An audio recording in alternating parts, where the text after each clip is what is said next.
저는 올해 73 조순자입니다. 자식 둘을 키워내고 남편을 먼저 보낸 지도 10년이 훌쩍 넘었네요. 이제는 다리도 예전 같지 않고 허리에서는 시큰한 통증이 떠날 날이 없어요. 그래도 명절만큼은 자식들 먹일 음식만큼은 제 손으로 해야 직성이 풀리는 어쩔 수 없는 옛날 사람인가 봅니다. 아들 명진이와 딸 명희 그리고 그 짝들까지 모두 모여봐야 내 식구뿐인 단출한 상이지만 그 상을 채우기 위해 저는 명절 며칠 전부터 뼈가 닳도록 일하는 것을 마다하지 않았습니다. 추석 전날 밤이었어요. 거실 시계가 자정을 알리는 소리가 유난히 크게 들렸습니다. 저는 허리를 두드리며 가스레인지 앞에 서서 마지막으로 토랑국간을 보고 있었습니다. 들깨가루를 넉넉하게 풀어넣은 국물은 구수하고 진한 향을 피워 올렸지요. 이미 저녁부터 핏물을 빼고 2번이나 삶아 기름기를 걷어낸 갈비는 양념에 재워 하룻밤 숙성시키는 중이었어요. 내일 아침 압력솥에 쪄내기만 하면 아이들이 좋아하는 부드러운 갈비찜이 완성될 겁니다. 명절 음식이라는 게 다 그렇듯 손이 많이 가고 고된 일의 연속이에요. 하지만 자식들 입에 맛있는 음식이 들어가는 모습을 상상하면 쑤시는 허리 통증도 잊을 만했습니다. 다음 날 아침 약속한 시간은 오전 10시였습니다. 저는 새벽같이 일어나 갈비찜을 찌고 갖은 나물을 무치고 마지막으로 토랑국까지 데워 상에 올렸어요. 그런데 10시가 지나고 11시가 다 되어가도록 집은 조용하기만 했습니다. 혹시 오는 길에 차가 막히나 싶어 창밖을 몇 번이나 내다봤는지 몰라요. 아들 명진에게 전화를 걸어보니 그제야 웅얼거리는 목소리로 거의 다 왔다고 하더군요. 결국 아들 내외와 딸 내외가 저희 집 현관문을 열고 들어선 것은 11시 반이 훌쩍 넘은 시간이었습니다. 어머니, 저희 왔어요. 아들 명진이가 멋쩍은 미소를 지으며 들어섰고 며느리는 조용히 고개를 숙이며 과일 바구니를 내려놓았습니다. 뒤이어 들어온 딸 명희와 사위의 표정은 그다지 밝아 보이지 않았어요. 엄마, 차가 얼마나 막히던지. 아주 거북이 걸음으로 왔네. 딸 명희가 하품을 하며 거실 소파에 털썩 주저앉았습니다. 그 모습에 저는 애써 서운한 마음을 감추고 웃으며 말했어요. 오느라 고생했다. 얼른 손 씻고 와서 밥 먹자. 너희 온다고 해서 갈비찜이랑 토랑국 잔뜩 해놨어. 아, 진짜? 엄마, 아직도 이런 걸 직접 해? 요즘은 배달 음식도 잘 나오는데 그냥 시켜 먹는 게 낫지 않아? 엄마도 힘들고. 명희의 말에는 가시가 돋쳐 있었습니다. 저의 수고를 알아주기는커녕 귀찮은 일이나 하는 늙은이 취급하는 듯한 말투였어요.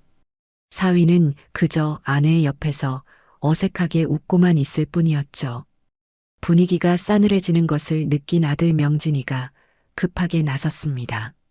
명희야, 무슨 말을 그렇게 하니? 어머니가 우리 먹이려고 얼마나 고생하셨는데. 어머니, 정말 맛있겠어요. 얼른 먹어요. 배고프다. 아들의 중재 덕분에 우리는 겨우 식탁에 둘러앉을 수 있었습니다. 하지만 이미 제 마음은 차갑게 식어버린 뒤였어요. 그래도 애써 표정을 관리하며 아이들 그릇에 갈비찜을 넉넉히 덜어주었습니다. 밥을 먹는 내내 명희는 스마트폰만 들여다보며 젓가락을 깨작거렸습니다. 그 모습에 더는 아무 말도 하고 싶지 않았어요. 식사가 끝나고 과일을 내오자 명희가 보란 듯이 큼지막한 명품 가방을 뒤적이기 시작했습니다. 저는 혹시나 용돈이라도 챙겨주려나 속으로 잠시 기대했던 것이 사실입니다. 자식에게 받는 용돈이 뭐 그리 대수겠냐마는 그건 돈의 액수를 떠나 저를 생각하는 마음의 표시라고 여겼으니까요. 하지만 제 기대는 곧 산산조각이 났습니다.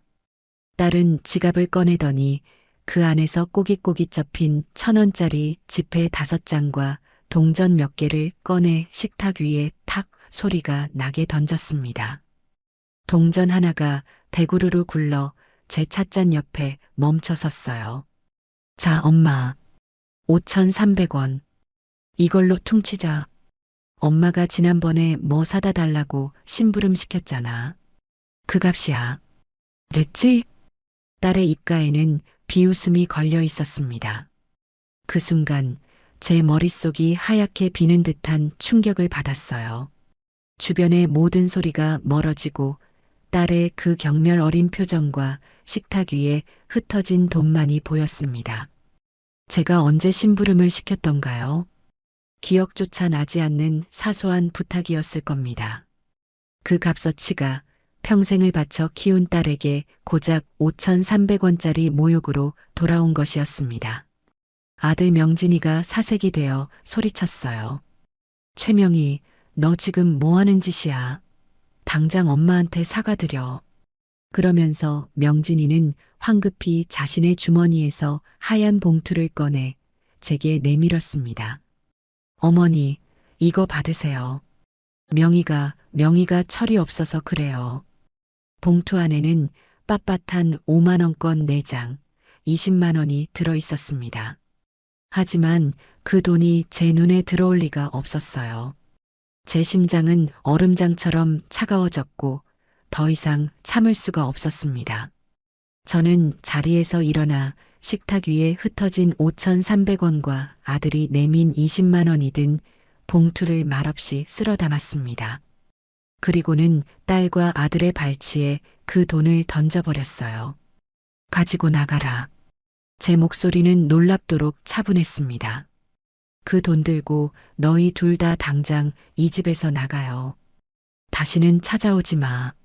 저는 현관문을 활짝 열고 밖을 가리켰습니다. 명희는 얼굴이 새빨개져서 저를 쏘아보았고 아들은 어쩔 줄 몰라 하며 제 눈치만 살폈어요. 며느리와 사위는 이미 고개를 푹 숙인 채 얼어붙어 있었죠. 저는 같은 말을 반복하지 않았습니다. 그저 굳은 얼굴로 문 밖을 가리킬 뿐이었습니다. 결국 딸 내외가 먼저 도망치듯 집을 나섰고 아들 내외도 그 뒤를 따라 쫓기듯 사라졌습니다. 쾅 하고 현관문이 닫히자 집 안에는 무거운 정적만이 남았습니다. 저는 그 자리에 한참을 서서 텅 빈 거실과 김도 식어버린 음식으로 가득한 식탁을 바라보았습니다. 눈물은 나오지 않았습니다. 자식들을 내쫓고 난 뒤 저는 가장 먼저 식탁을 치우기 시작했습니다. 눈물 흘릴 새도 주저앉아 한탄할 시간도 없었어요. 분노와 슬픔을 사귀는 데에는 몸을 움직이는 것만큼 좋은 약이 없다는 것을 저는 오랜 세월을 통해 이미 알고 있었습니다. 갈비찜이 담겼던 커다란 접시, 토랑국이 담겼던 냄비, 그리고 수북하게 쌓인 그릇들을 묵묵히 개수대로 옮겼습니다. 자식들이 겨우 몇 숟갈 뜨고 만 음식들은 음식물 쓰레기통으로 쏟아부었어요. 밤새 잠도 설쳐가며 정성으로 만들었던 음식들이 역한 냄새를 풍기며 버려지는 순간 허탈함이 파도처럼 밀려왔지만 저는 이를 악물고 설거지를 계속했습니다. 그릇 부딪히는 소리만이 유일한 소음인 집안에서 저는 제 자신을 돌아보았습니다. 무엇이 잘못되었을까요? 자식들을 위해 제 모든 것을 바쳤던 것이 잘못이었을까요? 남편이 세상을 떠나고 그 빈자리를 채우기 위해 저는 더욱더 자식들에게 매달렸던 것 같아요. 행여나 아이들이 아비 없는 슬픔을 느낄까봐 다른 집보다 2배, 3배로 사랑을 쏟았다고 자부했습니다. 하지만 그 결과가 고작 5,300원짜리 경멸로 돌아온 것이라면 제 인생은 완전히 실패한 것이나 다름없었습니다. 설거지를 마치고 텅 빈 식탁을 마른 행주로 닦아내던 그때 거실 테이블 위에 놓인 스마트폰이 요란하게 울렸습니다. 딸 명희에게서 온 문자 메시지였어요. 엄마, 지금 뭐 하는 거야? 겨우 그 돈 가지고 사람을 그 지경으로 만들어? 내가 뭘 그렇게 잘못했는데? 나이 먹더니 돈만 밝히는 거야? 진짜 서운하고 어이없네. 노망 났어? 문자 메시지에 담긴 날카로운 단어들이 비수처럼 제 가슴에 박혔습니다. 저는 더 이상 답장할 기력조차 남아있지 않았어요. 그저 말없이 딸의 번호를 차단하고 메시지를 삭제했습니다. 더 이상은 상처받고 싶지 않았어요. 이 지긋지긋한 감정의 소모를 이제는 끝내야만 했습니다. 마음이 너무 복잡해서 저는 찬장 정리를 시작했습니다. 평소에는 힘들어서 미뤄두었던 일이었죠. 오래된 그릇들을 꺼내고 쓰지 않는 냄비들을 버리기 위해 찬장 깊숙한 곳까지 손을 뻗었습니다. 그때 손끝에 먼지가 뽀얗게 쌓인 낡은 나무 상자 하나가 걸렸어요. 그 상자는 남편이 살아생전에 아끼던 물건들을 넣어두던 상자였습니다. 남편이 떠난 뒤로는 한 번도 열어보지 않았던 상자였죠. 상자를 열자 쾌쾌한 묵은 냄새와 함께 남편의 흔적들이 모습을 드러냈습니다. 낡은 만년필, 빛바랜 사진 몇 장, 그리고 그 아래에 비닐 커버로 소중하게 쌓인 낡은 노트 한 권이 있었어요. 저는 조심스럽게 그 노트를 꺼내 들었습니다. 노트의 표지에는 남편의 익숙한 필체로 세상에서 가장 맛있는 순자의 밥상이라고 적혀 있었습니다. 한 장, 한 장 노트를 넘기자 제 눈에는 금세 눈물이 차올랐습니다. 그 노트는 남편이 저의 요리법을 꼼꼼하게 기록해둔 세상에 단 하나뿐인 레시피 북이었습니다. 제가 무심코 김치찌개를 끓일 때 넣던 재료의 순서부터 잡채에 들어가는 채소를 볶는 시간까지 남편은 제 어깨 너머로 본 모든 것을 세세하게 기록해 두었던 것입니다. 노트 곳곳에는 이날의 미역국은 아내가 아파서 끓여준 것. 세상에서 제일 맛있었다. 갈비찜 양념은 역시 우리 아내가 최고. 같은 남편의 사랑스러운 메모들도 가득했습니다. 노트의 마지막 장을 펼쳤을 때 저는 결국 소리내어 울고 말았습니다. 거기에는 남편이 병상에 누워있을 때 입맛이 없다던 그를 위해 제가 밤새 연구해서 만들었던 약과 레시피가 적혀 있었습니다. 그리고 그 레시피 아래 힘없는 글씨로 남편의 마지막 말이 남겨져 있었어요. 여보, 당신 손은 보물이야. 이 보물 같은 손으로 당신은 뭐든지 할 수 있을 거요. 그러니 내가 없더라도 절대로 주저앉지 마시오. 당신 자신을 위해 살아가시오. 남편은 이미 알고 있었나 봅니다. 제가 자식들에게 모든 것을 내어주고 결국에는 상처받게 될 것이라는 사실을요. 그래서 제게 이 노트를, 이 마지막 말을 유산처럼 남겨준 것이었습니다. 저는 남편의 온기가 남아있는 듯한 그 노트를 가슴에 품고 한참을 울었습니다. 실컷 울고 나니 이상하게도 마음이 편안해졌어요. 슬픔과 분노로 가득했던 제 마음에 작은 불씨 하나가 피어나는 것 같았습니다. 그래요. 이제는 더 이상 자식들을 위해 밥상을 차리지 않을 겁니다. 남편이 보물이라고 말해주었던 이 두 손으로 이제부터는 온전히 저 자신을 위한 인생을 요리해 볼 참입니다. 저는 그 길로 일어나 먼지를 털어내고 거울 앞에 섰습니다. 거울 속에는 눈물로 엉망이 된 늙은 여인이 서 있었지만 그 눈빛만큼은 그 어느 때보다 단단하게 빛나고 있었습니다. 결심을 굳힌 저는 다음 날 아침 곧바로 집을 나섰습니다. 목적지는 동네 복지관이었어요. 평소에는 노래 교실이나 건강 체조를 하는 어르신들로 북적이는 곳이었지만 제 목표는 달랐습니다. 며칠 전 우연히 복지관 게시판에서 보았던 시니어 디지털 창업교실 전단지가 머릿속을 떠나지 않았기 때문입니다. 스마트폰으로 나만의 가게를 열어보세요라는 문구가 그때는 그저 딴 세상 이야기처럼 들렸는데 이제는 제게 남은 유일한 동아줄처럼 느껴졌습니다. 수강 신청을 하러 간 상담실에는 저보다 훨씬 젊어 보이는 사람들이 대부분이었습니다. 처음에는 조금 주눅이 들기도 했어요. 스마트폰이라고는 겨우 전화나 받고 문자 메시지를 확인하는 용도로만 쓰던 제가 과연 잘 해낼 수 있을까 덜컥 겁이 나기도 했습니다. 하지만 남편의 노트를 생각하며 용기를 냈습니다. 어르신, 요즘은 인터넷으로 물건 파는 게 예전처럼 어렵지 않아요. 제가 차근차근 알려드릴게요. 무엇을 팔고 싶으신데요? 20살 남짓되어 보이는 젊은 남자 강사가 친절하게 물었습니다. 저는 망설임 없이 대답했어요. 약과랑 식혜요. 우리 영감이 세상에서 제일 맛있다고 했던 겁니다. 그렇게 저의 새로운 도전이 시작되었습니다. 첫 수업부터 난관의 연속이었어요.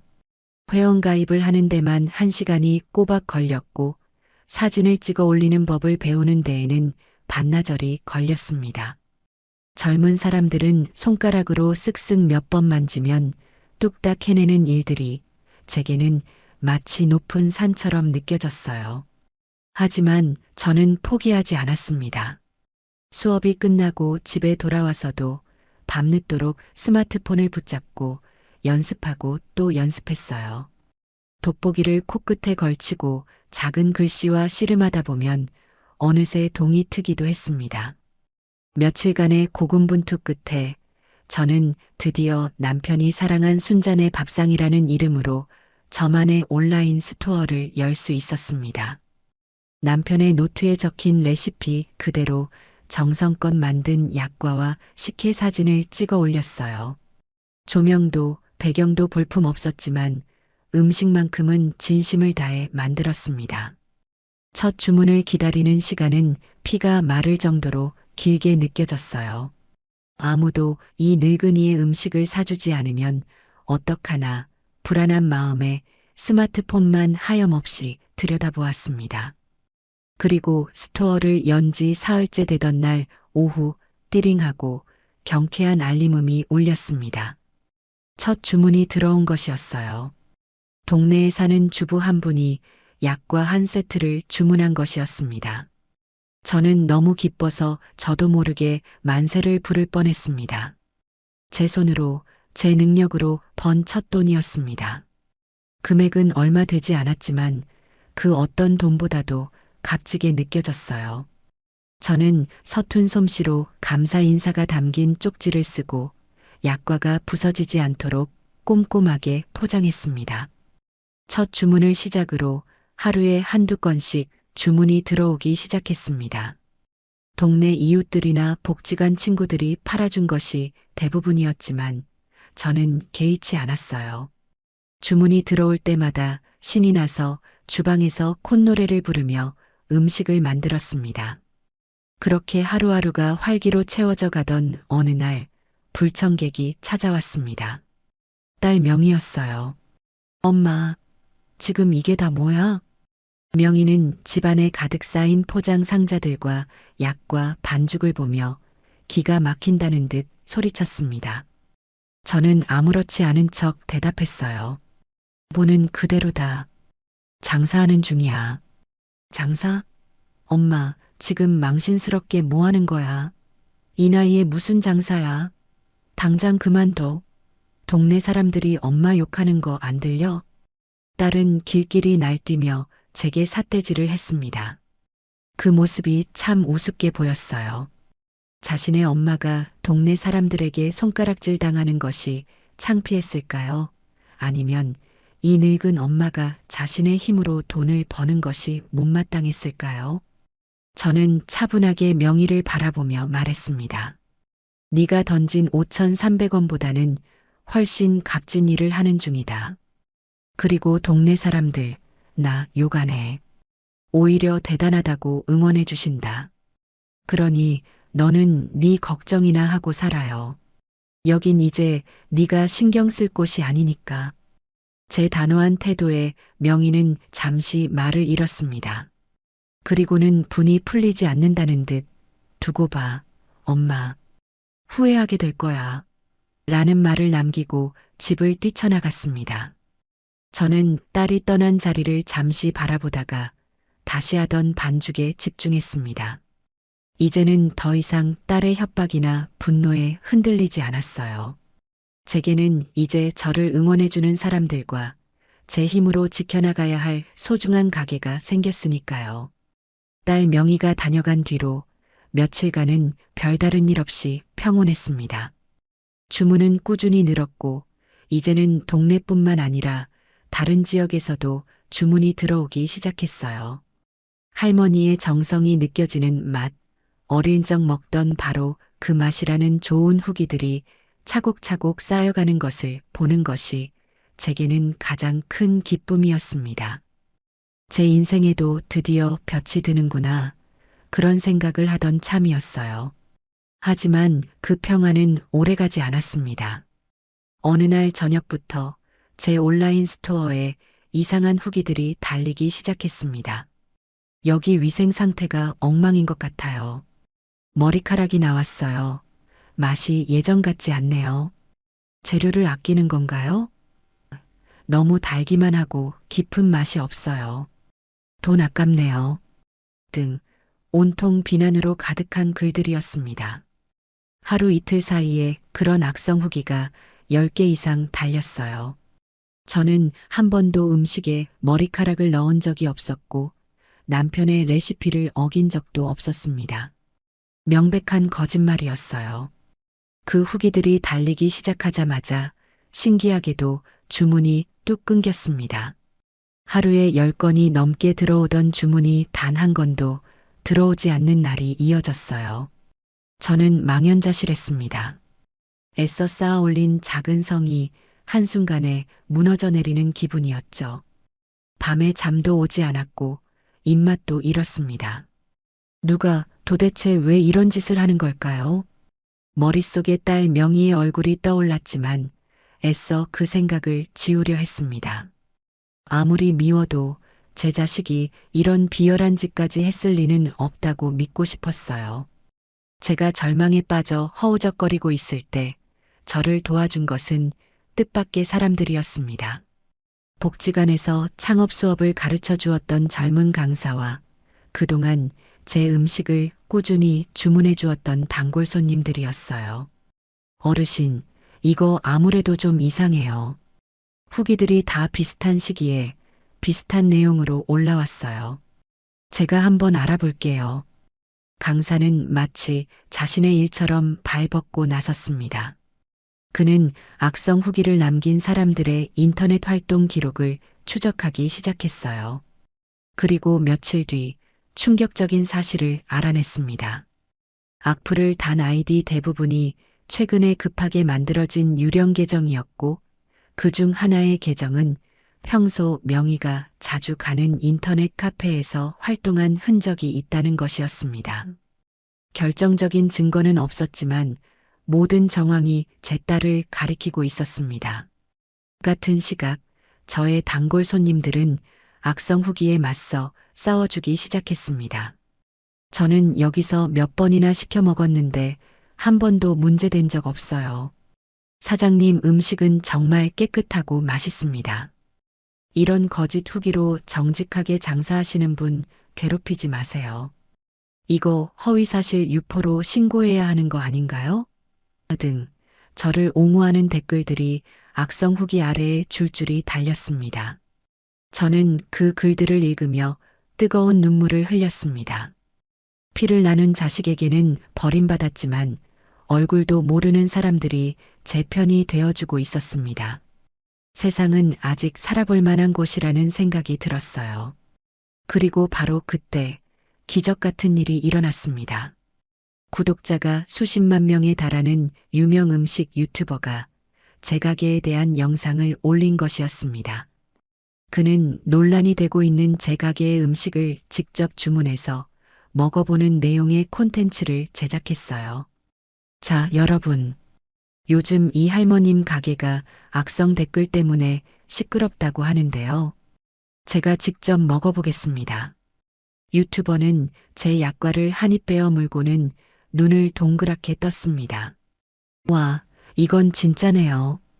여러분, 이건 흉내만 낸 맛이 아니에요. 정말 오랜 시간 동안 쌓아온 깊은 내공이 느껴지는 맛입니다. 식혜도 인공적인 단맛이 아니라 엿기름으로 정성껏 삭힌 진짜 식혜 맛이에요. 논란이 왜 생겼는지 모르겠네요.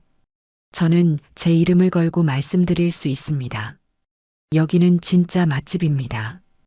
그 영상이 올라간 뒤 상황은 순식간에 역전되었습니다. 영상은 하루 만에 조회수 100만 회를 넘어섰고 제 가게는 악플 테러를 이겨낸 숨겨진 장인의 가게로 순식간에 유명해졌습니다.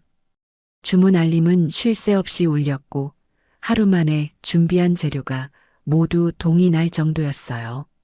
딸 명희의 비열한 공격은 오히려 제 사업에 날개를 달아준 셈이 된 것입니다. 저는 쏟아지는 주문서를 보며 남편의 노트를 다시 한번 펼쳐보았습니다. 당신 손은 보물이야. 남편의 말이 그 어느 때보다 더 큰 울림으로 제 가슴에 와닿았습니다. 저는 더 이상 외롭지 않았습니다. 유튜버의 영상이 불러온 파장은 실로 대단했습니다.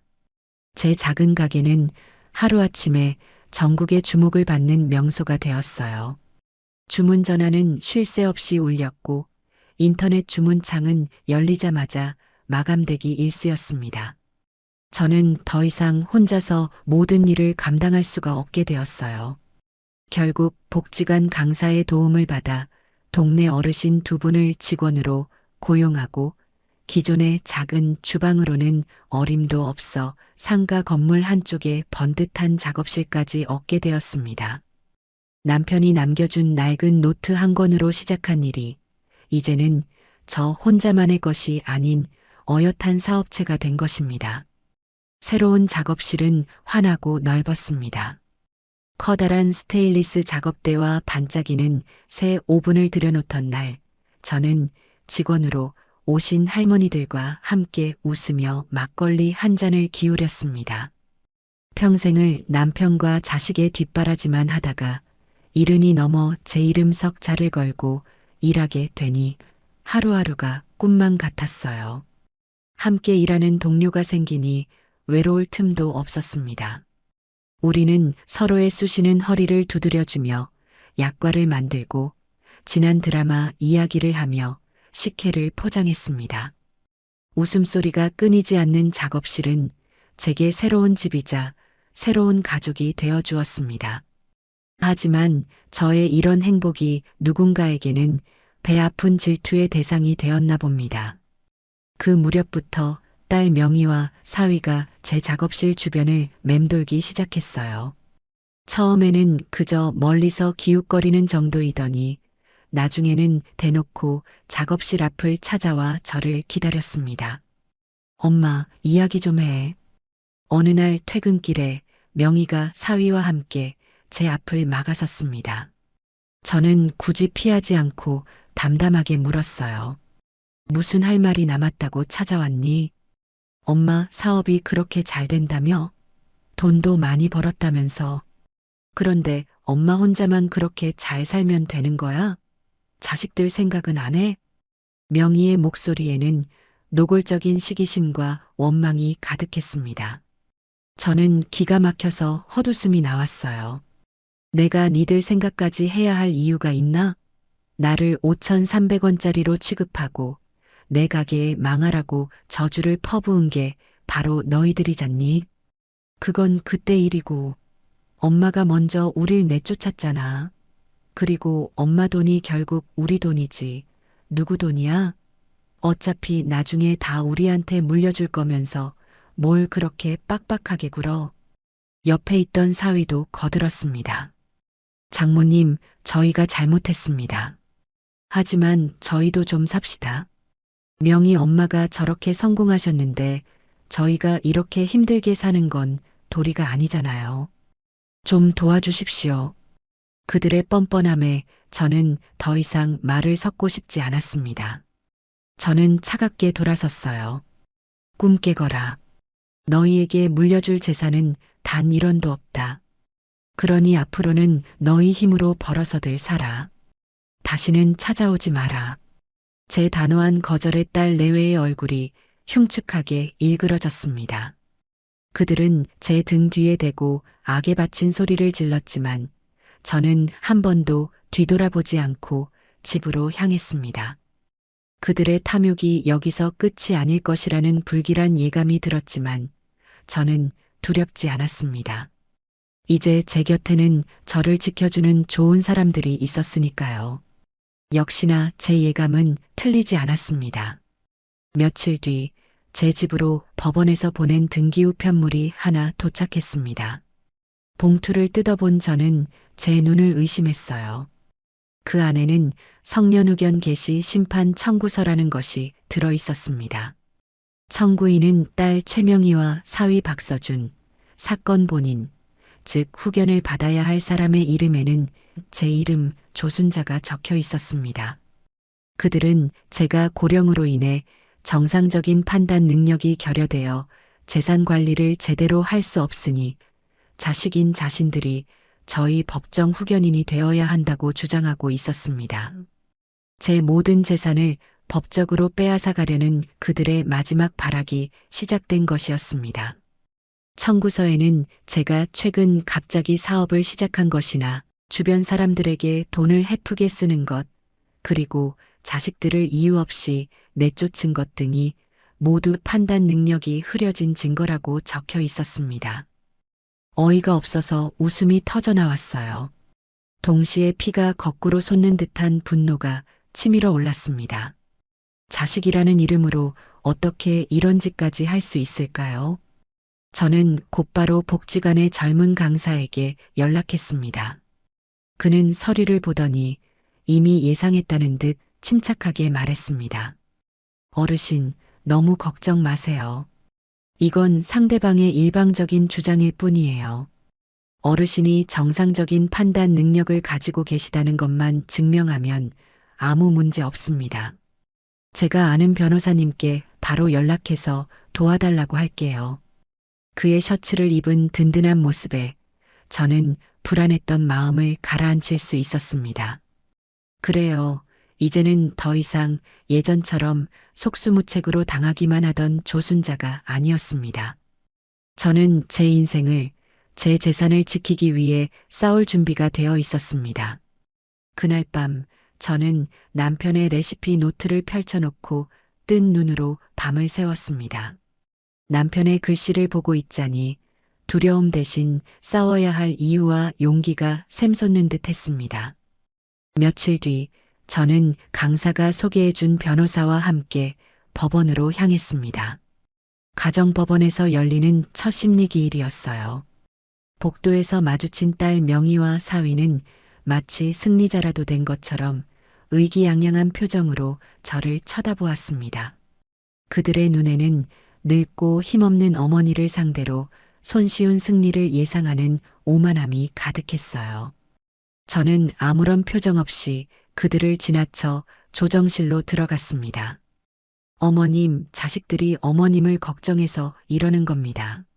재산 다툼으로 비치고 싶지는 않습니다만 어머님의 건강과 재산을 안전하게 지켜드리기 위한 어쩔 수 없는 선택이었음을 이해해 주십시오.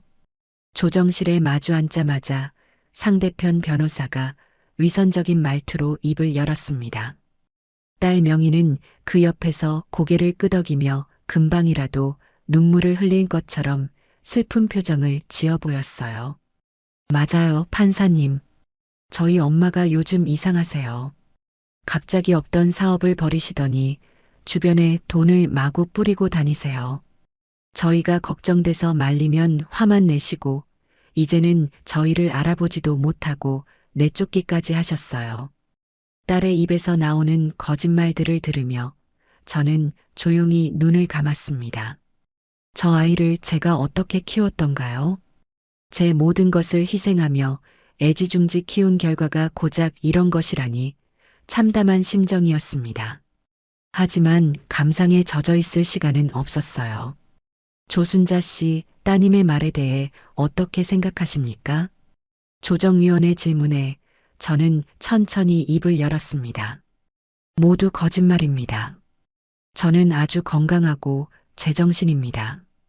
제 사업은 제 능력으로 일군 것이고 직원들에게 월급을 주는 것은 당연한 일입니다. 그리고 자식들을 내쫓은 것은 저를 더 이상 부모로 존중하지 않았기 때문입니다. 제 차분한 대답에 상대편 변호사와 딸의 얼굴에 잠시 당황한 기색이 스쳤습니다. 그들은 제가 법이라는 말 앞에서 겁을 먹고 모든 것을 포기할 것이라 생각했던 모양이에요. 제 옆에 앉은 젊은 변호사가 준비해 온 서류 뭉치를 조정위원 앞에 내밀며 말했습니다. 지금부터 사건 본인, 조순자 어르신께서 정상적인 판단 능력을 가지고 사업체를 운영하고 계시다는 증거 자료를 제출하겠습니다. 첫 번째 증거는 지난 몇 달간의 제 가게 매출 장부와 세금 납부 내역서였습니다.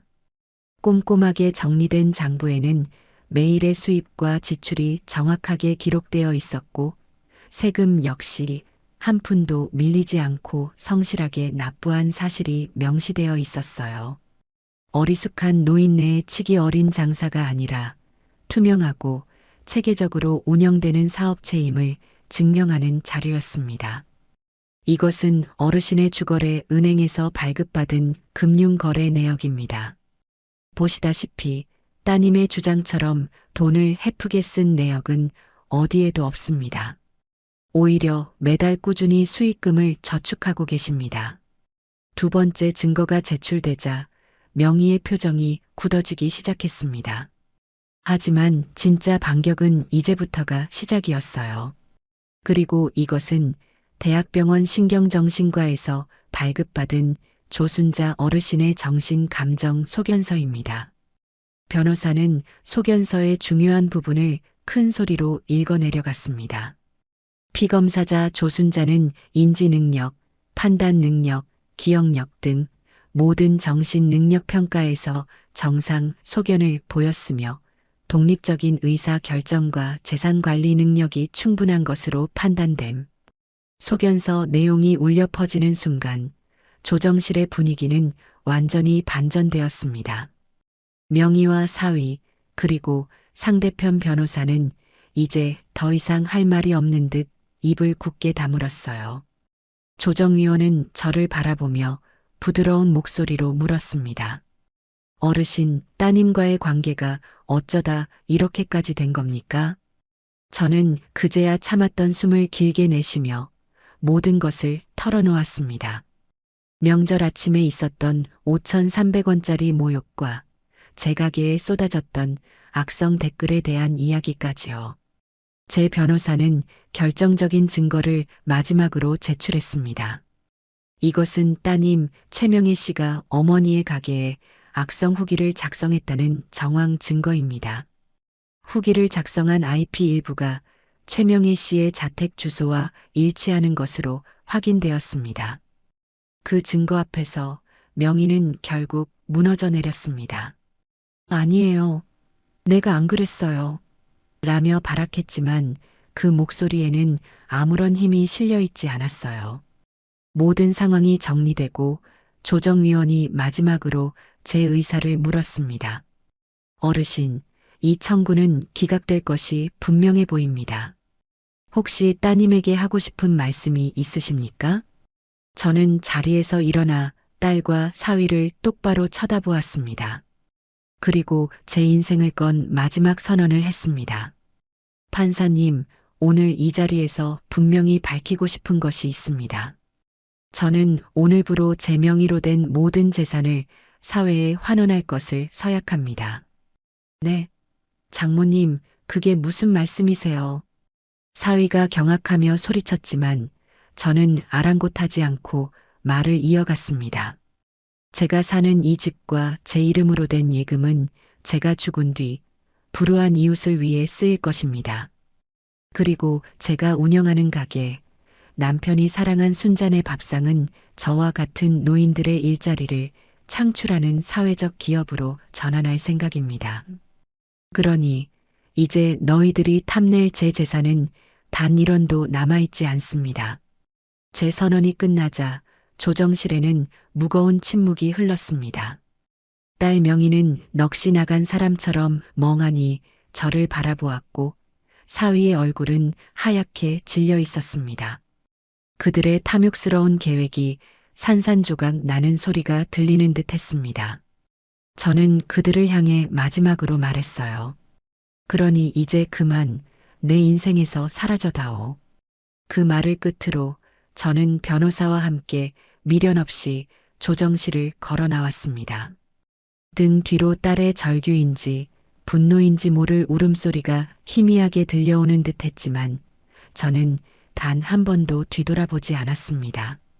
법원 건물을 빠져나오자 가을의 파란 하늘이 눈부시게 펼쳐져 있었습니다. 저는 비로소 제 인생의 완전한 주인이 된 기분이었습니다.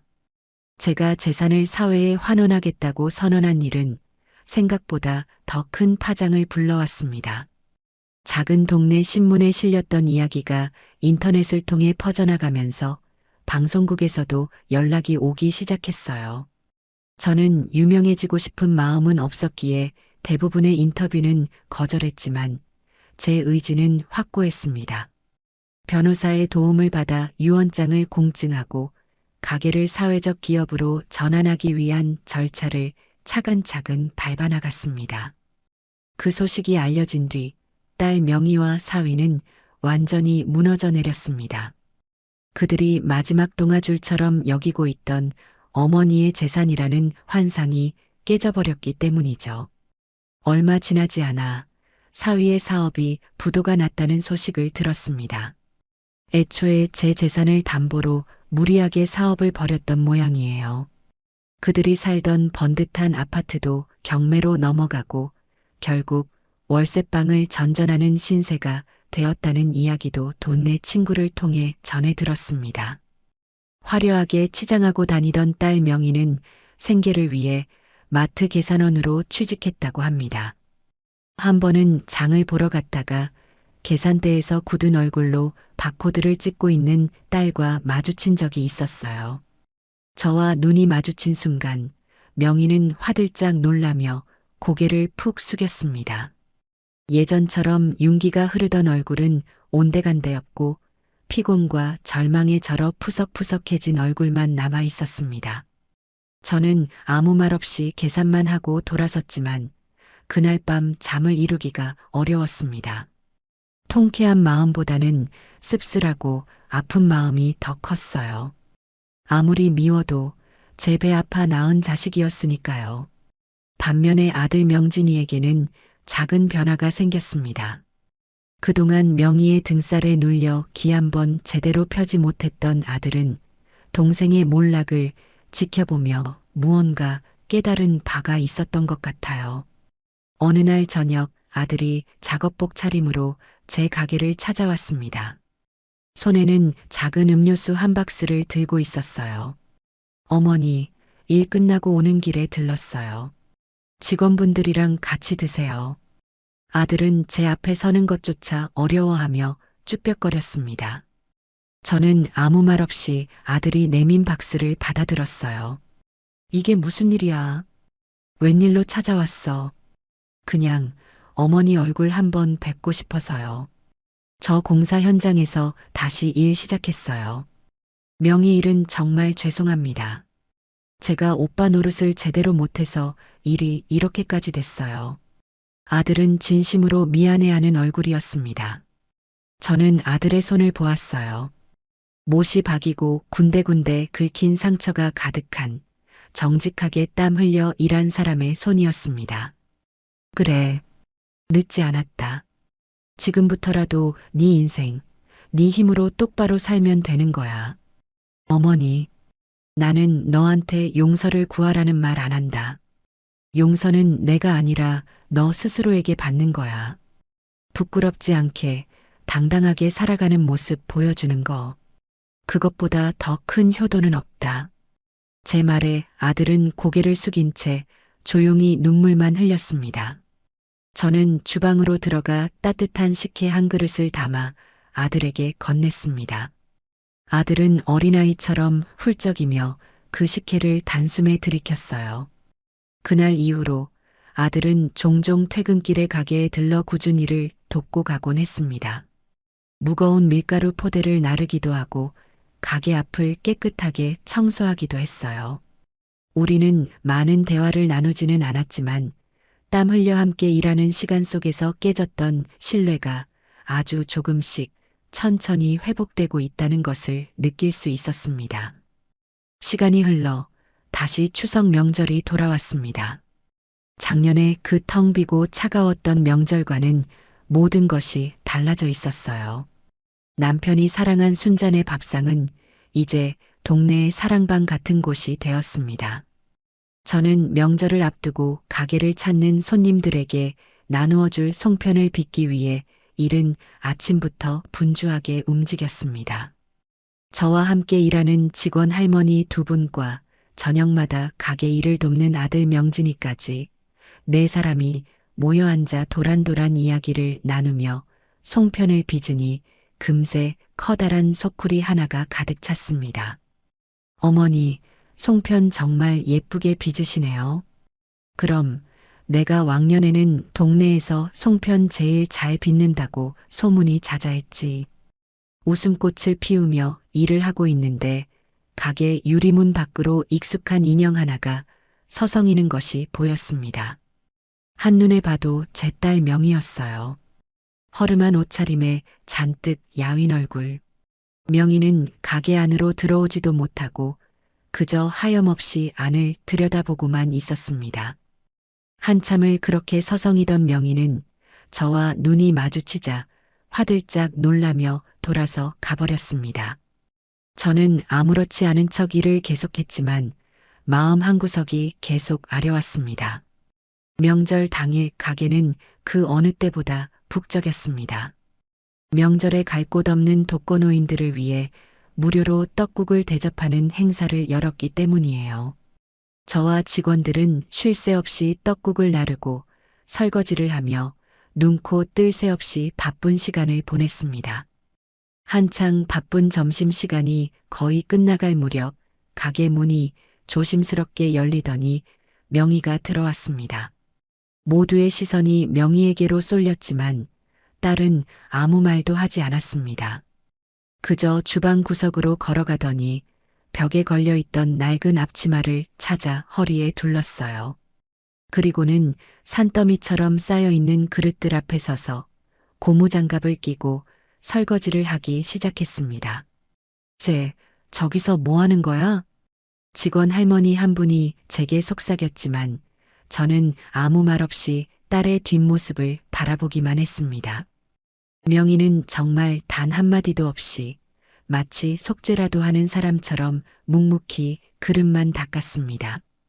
뜨거운 물에 손이 불어 쭈글쭈글해지고 이마에는 땀이 송골송골 맺혔지만 딸은 멈추지 않았어요. 모든 손님이 돌아가고 가게 정리를 마칠 때까지 명희는 주방을 떠나지 않았습니다. 마지막 그릇까지 깨끗하게 닦아 그릇장에 정리한 뒤에야 딸은 젖은 앞치마를 벗어 제자리에 걸었습니다. 그리고는 제 앞에 와서 고개를 푹 숙였습니다. 여전히 아무 말이 없었어요. 사과도 변명도 없었습니다. 그저 깊이 숙인 고개와 가늘게 떨리는 어깨가 딸의 모든 말을 대신하고 있었습니다. 저는 조용히 주방으로 들어가 아침에 끓여두었던 토랑국을 작은 뚝배기에 담아 뜨겁게 데웠습니다. 그리고 갓 지은 쌀밥 한 공기와 잘 익은 김장김치를 쟁반에 받쳐 명희 앞에 작은 상에 내려놓았어요. 명희가 그토록 비웃었던 바로 그 토랑국이었습니다. 딸은 뚝배기에서 피어오르는 김을 한참 동안 멍하니 바라보더니 이내 숟가락을 들었습니다. 그리고는 국물 한 숟갈을 떠서 입으로 가져갔어요. 뜨거운 국물이 목구멍을 넘어가자마자 딸의 눈에서 참았던 눈물이 복물처럼 터져 나왔습니다. 명희는 소리도 내지 못하고 밥알보다 더 많은 눈물을 뚝뚝 흘리며 밥을 먹기 시작했습니다. 저는 딸의 어깨를 가만히 두드려주며 아주 오랜만에 다정한 목소리로 말했습니다. 울지 마라. 손님들 다 보겠다. 얼른 먹고 힘내서 일해야지. 제 말에 명희는 더 크게 어깨를 들썩이며 울었습니다. 용서한다는 말은 하지 않았습니다. 사랑한다는 말도 하지 않았어요. 하지만 우리는 알고 있었습니다.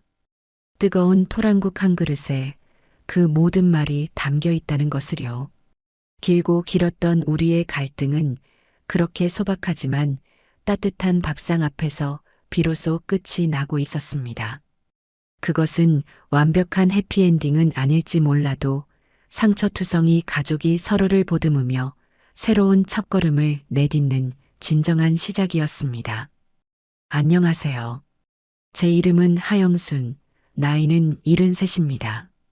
요즘 세상에 저 같은 할머니가 또 있을까 싶어요. 남들은 명절만 되면 자식들 손주들 올 생각에 마음이 설렌다는데 저는요, 이상하게 명절이 다가올수록 가슴이 답답하고 숨이 턱턱 막혀왔거든요.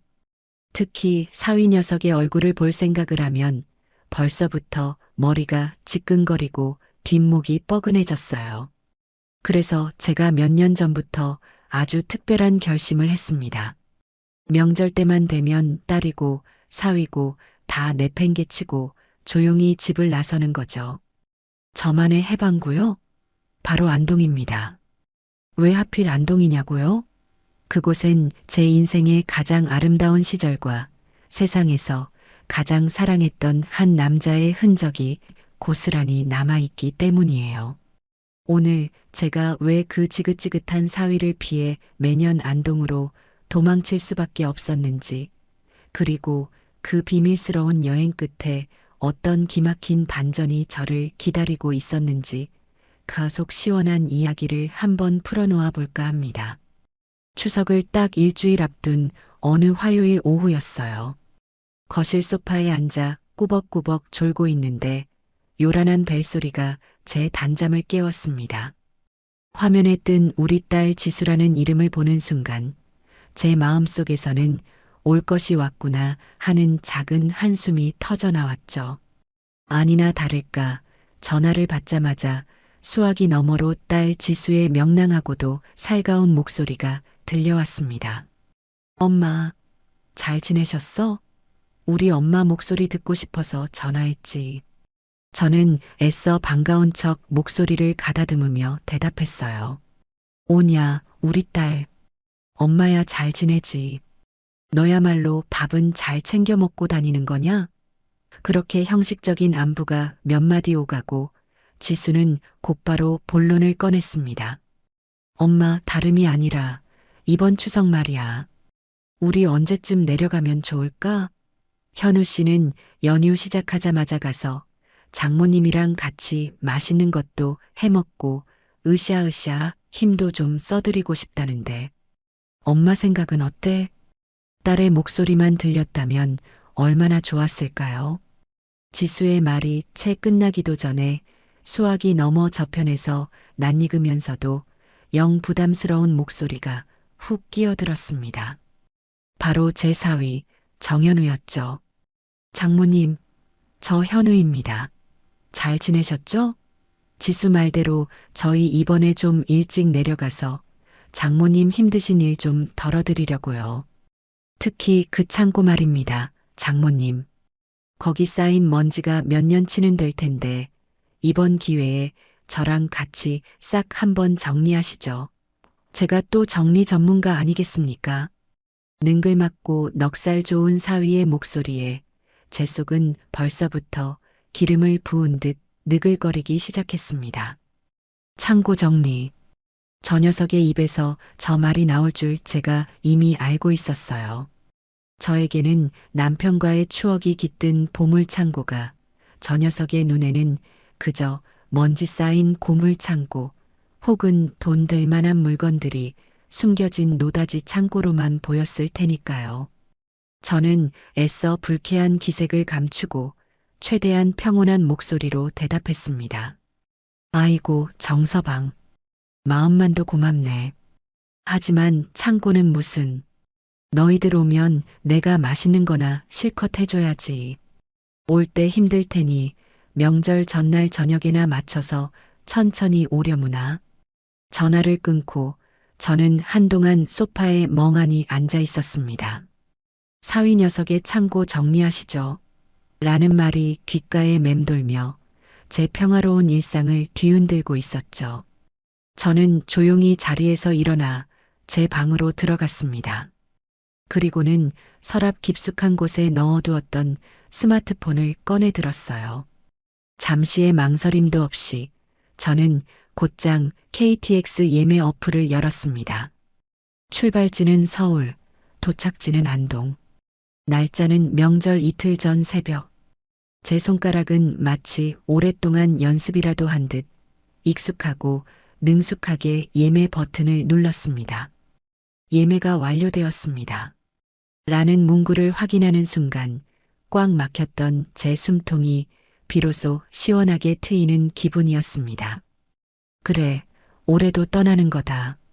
지긋지긋한 명절과 속물 같은 사위를 피해서 나만의 해방구, 나만의 안식처인 안동으로 말이에요. 이것이 바로 지난 몇 년간 명절마다 반복되어 온 저만의 비밀스럽고도 유쾌한 탈출 계획이었습니다. 다음 날부터 저는 비밀 작전을 수행하듯 여행 준비를 시작했습니다. 딸 내외의 눈을 피해야 했기에 모든 것은 은밀하고 조용하게 이루어졌죠. 저는 옷장 깊숙한 곳에 숨겨두었던 낡은 여행 가방을 꺼냈습니다. 그리고 그 안에 옷가지 대신 제게는 세상 그 무엇과도 바꿀 수 없는 소중한 보물들을 하나씩 채워 넣기 시작했어요. 가장 먼저 챙긴 것은 세상을 먼저 떠난 제 남편의 손때가 묻은 낡은 조각칼 세트였습니다. 나무를 깎고 다듬을 때 쓰던 그 칼들은 날이 무뎌진 지 오래였지만 제게는 남편의 거칠고 따뜻했던 손길을 느낄 수 있는 유일한 유품이었죠.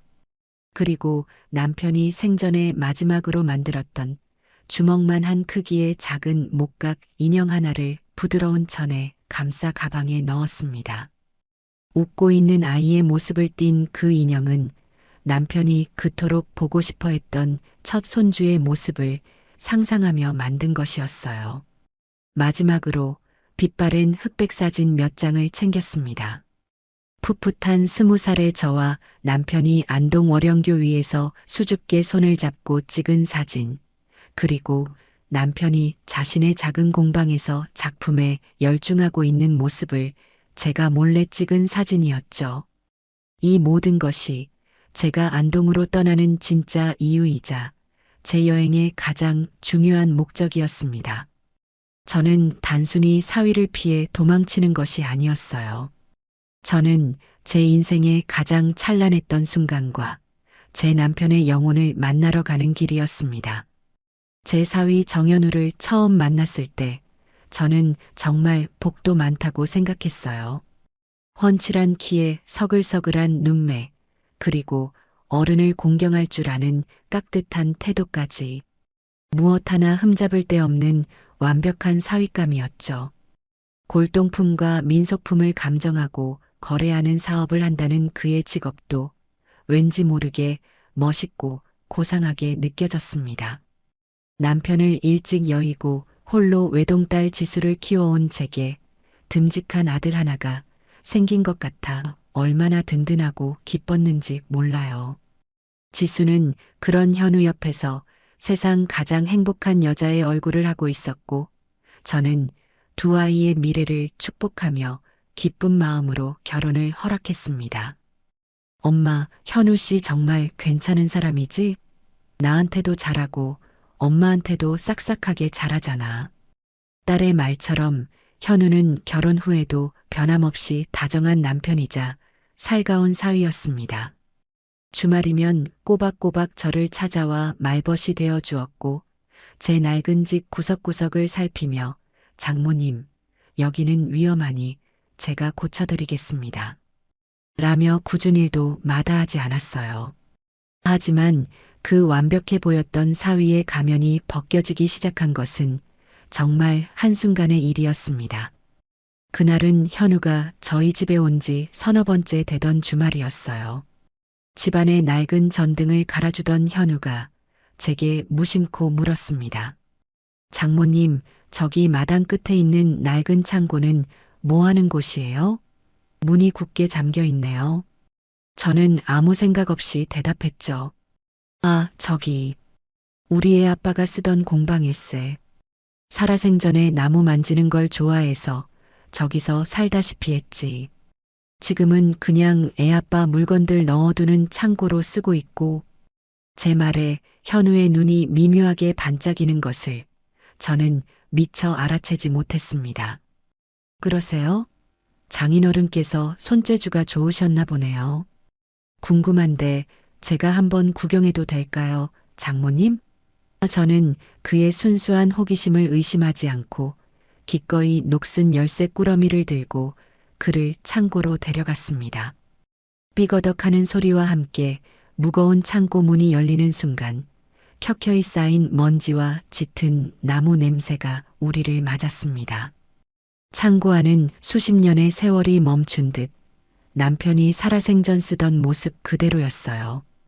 벽에는 온갖 종류의 연장들이 가지런히 걸려 있었고 한쪽 구석에는 미처 완성되지 못한 나무 조각들과 남편이 직접 깎아 만든 수십 개의 크고 작은 목각 인형들이 먼지를 뒤집어 쓴 채 놓여 있었습니다. 저는 남편에 대한 그리움에 잠시 마음이 아련해졌죠.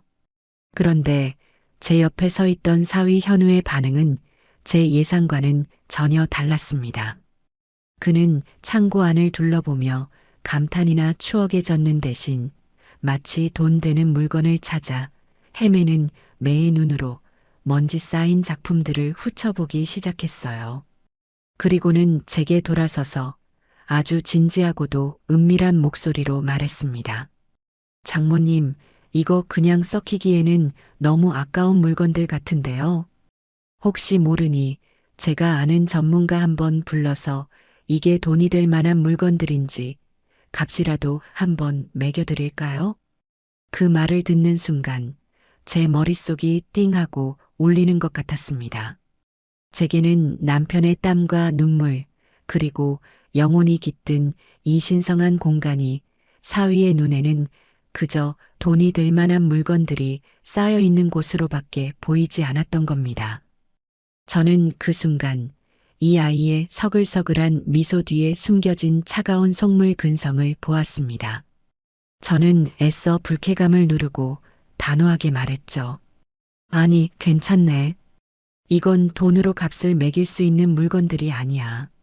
그냥 이대로 우리의 아빠의 흔적을 간직하고 싶을 뿐일세.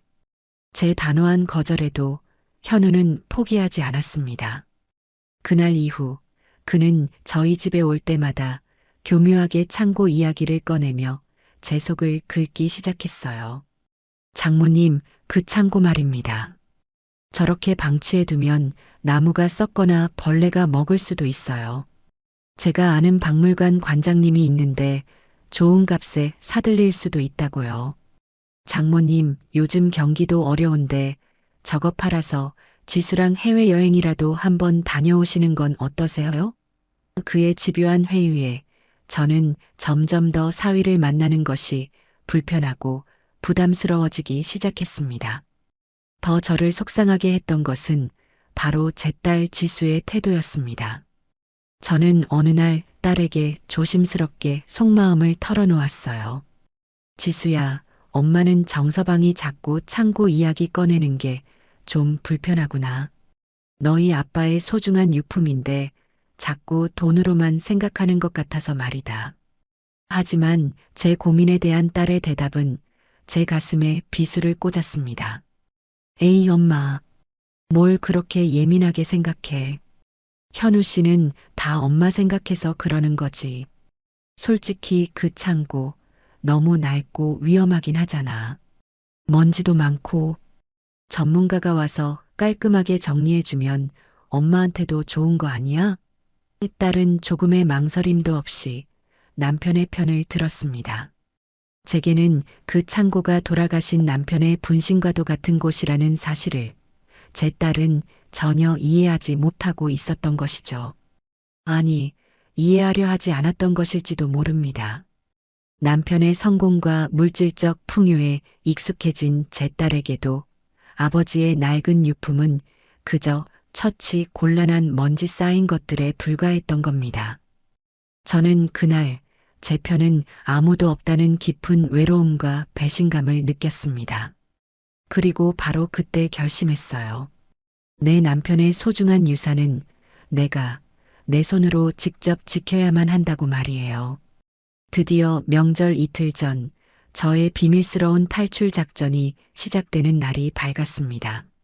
저는 동이 트기도 전인 새벽 4시에 알람 소리 없이도 저절로 눈이 떠졌어요. 혹시라도 늦잠이라도 자서 이 황금 같은 기회를 놓칠까봐 밤새 잠을 설친 탓이었죠. 저는 고양이처럼 살금살금 침대에서 빠져나와 어젯밤 미리 챙겨둔 여행 가방을 들었습니다. 그리고는 식탁 위에 급한 볼일이 생겨 친구 좀 만나고 오마. 명절 잘 보내라. 라고 쓴 짧은 쪽지 한 장만 남겨두고 조용히 현관문을 나섰어요. 캄캄한 새벽 공기가 제 볼에 차갑게 스쳤지만 제 마음은 날아갈 듯이 가볍고 상쾌했습니다. 마치 오랫동안 저를 옥죄어 오던 무거운 족쇄에서 풀려난 기분이랄까요? 택시를 타고 서울역으로 향하는 내내 제 입가에는 저도 모르게 미소가 번지고 있었습니다. 안동행 KTX에 몸을 싣고 기차가 서서히 서울 도심을 빠져나가기 시작하자 비로소 제 마음에도 진정한 평화가 찾아왔습니다. 차창 밖으로 빠르게 스쳐 지나가는 익숙한 풍경들을 바라보며 저는 앞으로 며칠 동안 누리게 될 완벽한 자유를 상상했어요. 잔소리하는 딸도 없고 틈만 나면 창고를 노리는 사위도 없는 곳. 오롯이 저 자신과 그리고 제 남편과의 추억에만 집중할 수 있는 시간. 그것이 바로 제가 매년 이 여행을 손꼽아 기다리는 이유였습니다. 2시간이 조금 넘어 기차는 마침내 안동역에 도착했습니다. 플랫폼에 발을 내딛는 순간 안동 특유의 맑고 상쾌한 공기가 제 폐부 깊숙이 들어왔어요. 저는 큰 숨을 한번 들이쉬며 살 것 같다 하고 나직이 움조렸습니다. 서울의 답답한 공기와는 비교도 할 수 없는 제 영혼을 치유해주는 듯한 공기였죠. 저는 곧장 택시를 타고 제가 매년 묵는 고즈넉한 한옥 게스트하우스로 향했습니다. 주인 할머니는 또 왔냐며 마치 친정어머니처럼 저를 반갑게 맞아주셨어요. 짐을 풀고 나니 어느덧 점심시간이 훌쩍 지나 있었습니다.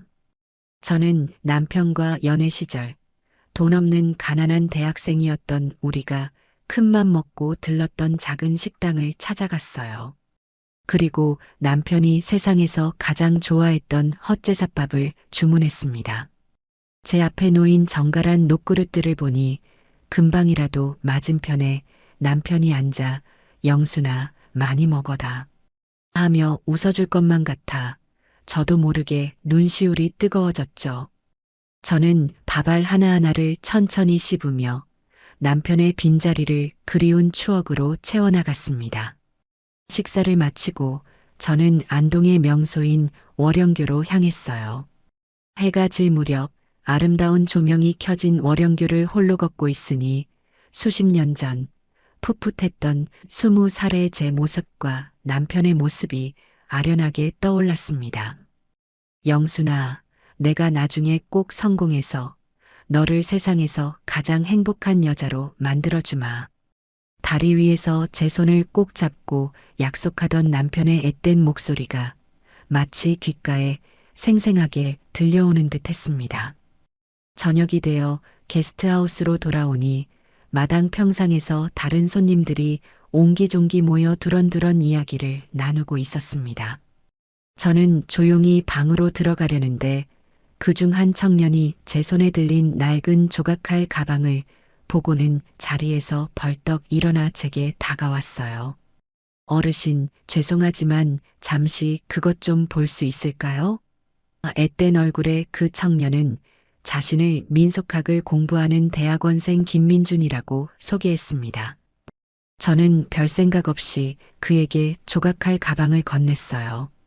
민준 씨는 마치 귀한 보물이라도 다루듯 조심스러운 손길로 가방을 열어 낡은 조각칼들을 하나씩 살펴보았습니다. 그리고는 감탄사를 연발하며 어르신, 이건 정말 귀한 물건인데요. 요즘에는 이런 식으로 손수 당금질해서 만든 조각칼을 찾아보기 정말 어렵습니다. 혹시 어르신께서 직접 사용하시던 건가요? 하고 물었습니다. 저는 그에게 돌아가신 제 남편의 유품이라고 담담하게 대답해 주었죠. 제 말에 그는 더욱 큰 관심을 보이며 제 남편에 대해 이것저것 묻기 시작했습니다. 저는 그에게 남편이 평생을 이름 없는 목각 인형 작가로 살다 갔다는 이야기를 들려주었어요.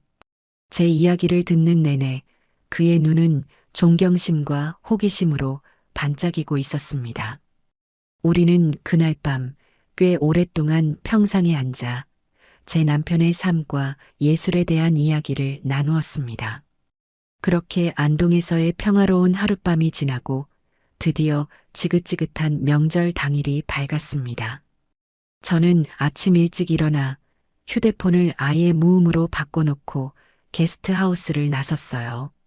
오늘은 그 누구의 방해도 받지 않고 오롯이 저만의 시간을 보내리라 다짐했죠. 하지만 제 그런 다짐은 그리 오래가지 못했습니다. 안동 시내의 한 찻집에 앉아 여유롭게 쌍화차를 마시고 있는데 주머니 속 휴대폰이 미친 듯이 진동하기 시작했어요. 화면을 보니 역시나 딸 지수였습니다. 받지 않고 버티기를 수십 번, 결국 저는 포기하고 전화를 받을 수밖에 없었습니다. 엄마, 도대체 어디야? 친구 만나러 간다더니 왜 전화도 안 받고 사람을 이렇게 걱정시켜? 수화기 너머로 들려오는 딸의 목소리는 거의 울음에 가까웠습니다.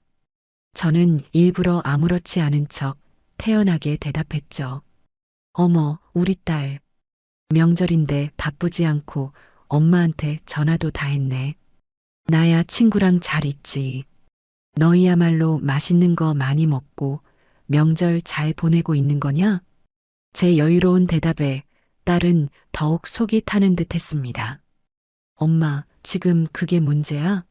아침부터 엄마가 없어져서 온 집안이 발칵 뒤집혔다고. 아빠 재산은 어떡하고 친척들은 또 뭐라고 하셔. 바로 그때였어요. 딸의 목소리 너머로 제가 가장 듣기 싫어하는 목소리가 불쑥 끼어들었습니다. 장모님, 저 현우입니다. 지금 어디서 그렇게 싸돌아다니시는 겁니까? 저희가 얼마나 걱정했는지 아세요? 사위의 목소리에는 걱정보다는 자신의 계획이 틀어졌다는 것에 대한 짜증이 노골적으로 묻어 있었습니다. 그리고 아니나 다를까 그는 곧바로 자신의 진짜 속내를 드러냈어요. 장모님, 저희가 장모님 안 계신 동안 그 낡은 창고라도 깨끗하게 치워놓으려고 했는데 문을 굳게 잠그고 가셨네요. 혹시 비밀번호라도 알려주시면 저희가 먼지 하나 없이 싹 정리해 놓겠습니다. 저는 그 뻔뻔하고 속 보이는 요구에 헛웃음이 터져 나왔습니다. 저는 잠시 동안 아무 말도 하지 않았어요. 수화기 너머로 두 아이가 제 대답을 기다리며 안절부절 못하는 것이 느껴졌습니다. 저는 쌍화차를 한 모금 마시며 마음을 가다듬고 제 평생 처음으로 아주 못되고 심술궂은 시어머니이자 장모가 되어보기로 결심했습니다. 저는 일부러 더 밝고 더 명랑하고 더없이 행복한 목소리로 깔깔 웃으며 대답했어요. 어머, 그랬니? 너희들 마음이 참 기특하기도 하구나. 그런데 어쩌나. 나는 지금 안동댐 밑에서 황포도배를 타고 뱃놀이를 하고 있단다. 여기 경치가 어찌나 좋은지 너희들 걱정할 겨를도 없네. 창고는 무슨 내가 돌아갈 때까지 손끝 하나 대지 말고 너희는 너희끼리 명절이나 잘 보내려무나. 그리고는 두 아이가 무어라 더 말할 틈도 주지 않고 보란 듯이 통화 종료 버튼을 눌러버렸습니다. 휴대폰 전원을 완전히 꺼버리고 나니 세상이 다 제 것인 양 그렇게 시원하고 통쾌할 수가 없었어요. 저는 찻집 창밖으로 보이는 안동의 가을 하늘을 바라보며 아주 오랜만에 소리내어 웃었습니다. 그렇게 사위 녀석에게 보란 듯이 전화를 끊어버리고 나니 속이 다 후련했습니다. 하지만 통쾌함도 잠시 제 마음 한구석에는 씁쓸함이 차올랐어요. 명절날 가족과 함께 있지는 못할 망정 이렇게 멀리까지 도망쳐 나와 전화로 신랑이를 버려야 하는 제 신세가 처량하게 느껴졌기 때문이죠. 저는 남은 쌍화차를 마저 비우고 복잡한 마음을 달래기 위해 게스트하우스로 돌아왔습니다. 널찍한 툇마루에 걸터 앉아 가방에서 남편이 만든 작은 목각 인형을 꺼내 손으로 부드럽게 쓸어보았어요. 그러자 제 마음을 어지럽히던 모든 상념들이 거짓말처럼 가라앉고 평온이 찾아왔습니다. 바로 그때였어요. 어르신, 여기 계셨군요. 어제 만났던 젊은 대학원생 김민준 씨가 제 곁으로 다가와 조심스럽게 말을 걸었습니다. 어르신, 혹시 어제 보여주셨던 조각칼 말고 장인어른께서 만드신 다른 작품도 제가 볼 수 있을까요? 제가 잠깐 뵌 것뿐이지만 그 솜씨가 정말 예사롭지가 않아서요. 실례가 안 된다면 꼭 한번 보고 싶습니다. 그의 눈은 거짓없는 순수한 열정과 존경심으로 반짝이고 있었습니다.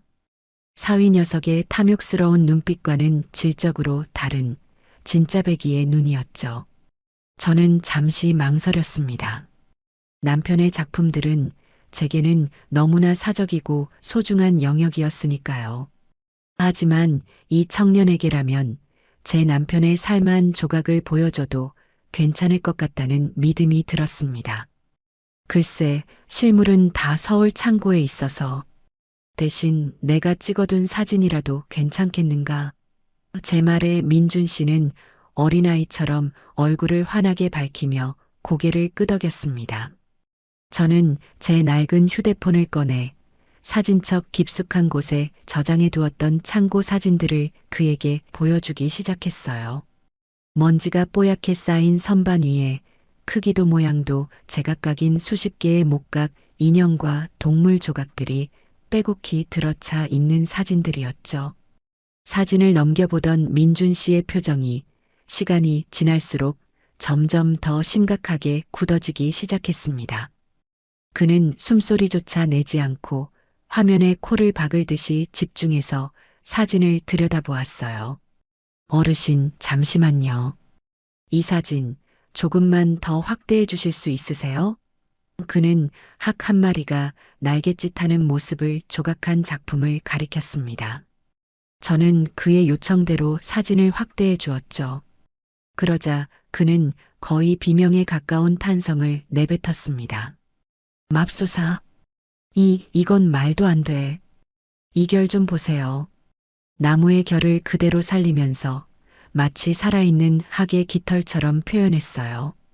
그리고 이음새 하나 없이 통나무 하나를 통째로 깎아서 만드신 거예요.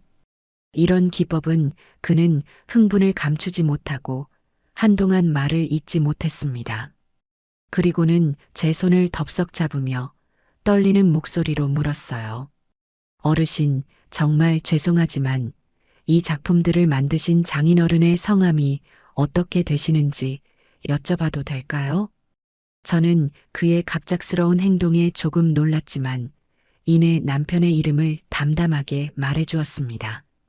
제 대답을 들은 민준 씨는 마치 믿을 수 없는 이야기를 들은 사람처럼 얼굴이 하얗게 질려버렸어요. 역시 그랬군요. 그는 혼잣말처럼 중얼거리더니 제게 그동안 자신이 연구해왔던 놀라운 이야기를 들려주기 시작했습니다. 그의 말에 따르면 제 남편은 수십 년 전 한국 현대 목공예계의 혜성처럼 나타났다가 어느 날 갑자기 모든 활동을 중단하고 홀연히 사라져버린 비운의 천재 장인이었습니다. 그의 작품은 기존의 전통적인 기법을 따르면서도 그 누구도 흉내낼 수 없는 독창적이고 현대적인 미학을 담고 있어 당시 학계에 엄청난 주목을 받았다고 해요. 하지만 그는 세상의 관심과 명예를 부담스러워했고 결국 모든 것을 뒤로하고 홀로 작업에만 몰두하는 삶을 택했던 겁니다. 남아있는 작품이 단 한 점도 없고 그를 기억하는 사람도 거의 없어 이제는 학계에서만 얼굴 없는 장인이라는 별명으로 전설처럼 전해져 내려오는 인물이라고 했습니다. 저는 민준 씨의 이야기를 들으며 온몸에 소름이 돋는 것을 느꼈습니다. 제 남편이 그저 나무 만지는 것을 좋아했던 무뚝뚝하고 과묵했던 내 남편이 그런 대단한 사람이었다니요. 민준 씨는 제 휴대폰을 돌려주며 거의 애원하는 목소리로 말했습니다. 어르신, 이 창고는 단순한 창고가 아닙니다. 이건 한국 현대 공예사의 잃어버린 한 페이지를 찾을 수 있는 살아있는 보물창고예요. 이건 돈의 문제가 아닙니다. 어르신. 이건 우리가 반드시 지켜내고 세상에 알려야만 하는 소중한 문화유산입니다. 제발 제가 도울 수 있게 허락해 주세요. 그의 진심 어린 외침에 제 마음속에서는 무언가 뜨거운 것이 울컥하고 솟아올랐습니다. 그동안 사위 녀석에게 시달리며 느꼈던 서름과 분노가 이 젊은 청년의 진심 앞에서 눈 녹듯이 사라지고 가자리에 남편에 대한 자랑스러움과 긍지가 차오르기 시작했어요. 저는 그날 제 남편의 유산을 지키기 위한 아주 중요한 결심을 하게 되었습니다. 명절 연휴가 끝나고 저는 새로운 결심과 함께 서울로 돌아왔습니다. 안동에서 보낸 며칠 동안 민준 씨는 제게 남편의 작품 세계가 얼마나 위대한 것인지 그리고 그것을 지켜내는 것이 얼마나 중요한 일인지에 대해 열정적으로 설명해 주었어요. 저는 더 이상 사위 녀석의 탐욕을 피해 도망 다니는 나약한 늙은이가 아니었습니다. 저는 이제 위대한 예술가의 유산을 지키는 단 한 사람이자 가장 강력한 수호자였죠. 집에 돌아오자마자 저는 창고 문에 육중한 자물쇠를 하나 더 채웠습니다. 그리고 혹시 모를 사태에 대비해 창고 근처에 작은 감시 카메라도 하나 설치했어요. 아니나 다를까 며칠 뒤 제 휴대폰으로 감시 카메라의 알림이 울렸습니다. 화면을 확인해 보니 사위 현우가 낯선 남자 한 명을 데리고 와 제 창고 문 앞에서 서성이고 있는 모습이 보였어요. 그 남자는 자물쇠를 이리저리 만져보며 문을 딸 수 있는지 살펴보는 듯 했습니다. 저는 그 즉시 집으로 달려갔어요. 제가 집에 도착했을 때 현우는 그 낯선 남자와 함께 창고 문을 억지로 열려고 낑낑대고 있었습니다. 제 기척을 느끼고 돌아선 두 사람의 얼굴에는 당혹감이 역력했죠. 지금 내 집에서 무슨 짓들을 하고 있는 거야? 제 불호령에 현우가 뻔뻔하게도 웃으며 둘러댔습니다. 아이고, 장모님. 오셨어요? 마침 창고 문이 낡아서 삐걱거리길래 제가 잘 아는 수리 기사님 모시고 와서 손 좀 봐드리려고 했죠. 저는 기가 막혀 헛웃음을 쳤습니다. 수리? 내가 보기엔 문을 부수려고 하는 것 같은데. 당장 내 집에서들 나가. 저는 두 사람을 호통쳐서 내쫓았습니다. 딸 지수는 옆에서 어쩔 줄 몰라 하며 엄마 미안해. 현우 씨가 그냥 전문가한테 한번 보여주기만 하자고 해서 라며 발만 동동 굴렀어요. 저는 그런 딸을 차갑게 외면했습니다. 그날 이후 우리 집에는 냉랭한 기운만이 감돌았죠. 며칠 뒤 약속대로 민준 씨가 저희 집으로 찾아왔습니다. 그의 옆에는 희끗희끗한 머리에 기품 있는 인상을 가진 노신사 한 분이 함께였어요. 민준 씨는 그분을 자신의 지도 교수이자 국내 최고의 권위를 자랑하는 민속학 박사님이라고 제게 소개했습니다. 저는 두 사람을 창고로 안내했어요. 창고 문이 열리고 수십 년간 잠들어 있던 남편의 작품들이 세상에 다시 모습을 드러내는 순간, 박사님은 입구에 멈춰서서 한동안 아무 말도 하지 못했습니다. 그는 마치 신성한 공간에 들어선 순례자처럼 경건한 표정으로 창고 안을 둘러보았어요. 그리고는 가장 가까이에 있던 작은 나무 기러기상 앞으로 다가가 조심스럽게 그것을 손에 들고 감탄사를 내뱉었습니다. 세상에, 이게 바로 전설로만 듣던 그분의 작품이군요. 이 간결하면서도 힘있는 칼자국, 나무의 본성을 거스르지 않으면서 그 안에 생명력을 불어넣는 솜씨라니 정말 위대합니다. 박사님은 어린아이처럼 흥분해서 작품 하나하나를 가리키며 제게 그 예술적 가치에 대해 설명하기 시작했습니다. 저는 그의 설명을 들으며 제 남편이 남긴 이 유산이 제가 생각했던 것보다 훨씬 더 대단하고 소중한 것임을 다시 한번 깨달을 수 있었어요. 바로 그때였습니다. 누구신데 남의 집 창고에 함부로 들어와서 소란이십니까? 날카로운 목소리와 함께 사위 현우가 어제 그 남자 자신이 전문 감정사라고 불렀던 사내를 데리고 다시 나타났습니다. 제 허락도 없이 제가 없는 틈을 타 기어코 다시 찾아온 것이었어요. 어제와는 달리 잔뜩 멋을 부린 듯 기름 바른 머리에 번쩍이는 시계를 찬 그 감정사라는 남자는 창고 안을 오만한 눈으로 한번 쓱 훑어보더니 콧방귀를 뀌며 말했습니다. 에이, 내가 어제 대충 훑어봤지만 이거 다 땔감으로나 쓸만한 것들이구먼. 솜씨는 좀 있는 것 같은데 작가가 이름이 없으니 예술적 가치는 영 꽝이야, 꽝. 장모님, 제가 좋은 값 쳐서 500만 원에 싹 다 치워드릴 테니 저한테 넘기시죠. 이런 건 빨리 처분하는 게 상책입니다. 그는 마치 저에게 큰 은혜라도 베푸는 듯한 태도로 저를 구슬리기 시작했습니다. 사위 현우는 옆에서 장모님, 이분이 이 바닥에서는 최고 전문가예요. 이분이 그렇다면 그런 거죠. 이 기회에 창고도 비우고 목돈도 챙기시는 게 어떻겠어요? 라며 저를 압박했어요. 그때 가만히 듣고만 있던 박사님이 조용히 입을 열었습니다. 그의 목소리는 나직했지만 그 안에 담긴 권위는 그 누구도 거스를 수 없을 만큼 단단했어요. 선생, 함부로 말하지 마시오. 당신이 지금 땔감이라고 말한 그것들이 어쩌면 국보급 문화재가 될 수도 있는 이 나라의 귀한 보물들이요. 박사님의 말에 감정사라는 남자의 얼굴이 순간 굳어졌습니다. 박사님은 아랑곳하지 않고 그에게 물었습니다. 감히 묻겠는데 선생은 어느 협회 소속이요? 내가 이 바닥에 평생을 몸담아 왔지만 당신처럼 귀한 것을 보고도 땔감 운운하는 안목 낮은 사람은 본 기억이 없는데. 박사님의 날카로운 추궁에 남자는 당황한 기색이 역력했습니다. 아, 저는 프리랜서로라며 말을 얼버무리는 그의 모습은 영락없는 사기꾼의 모습이었죠. 그제야 현우도 무언가 잘못되었다는 것을 깨달았는지 얼굴이 흙빛으로 변하기 시작했습니다. 박사님은 더 이상 그에게 관심도 없다는 듯 다시 작품들을 향해 몸을 돌렸습니다.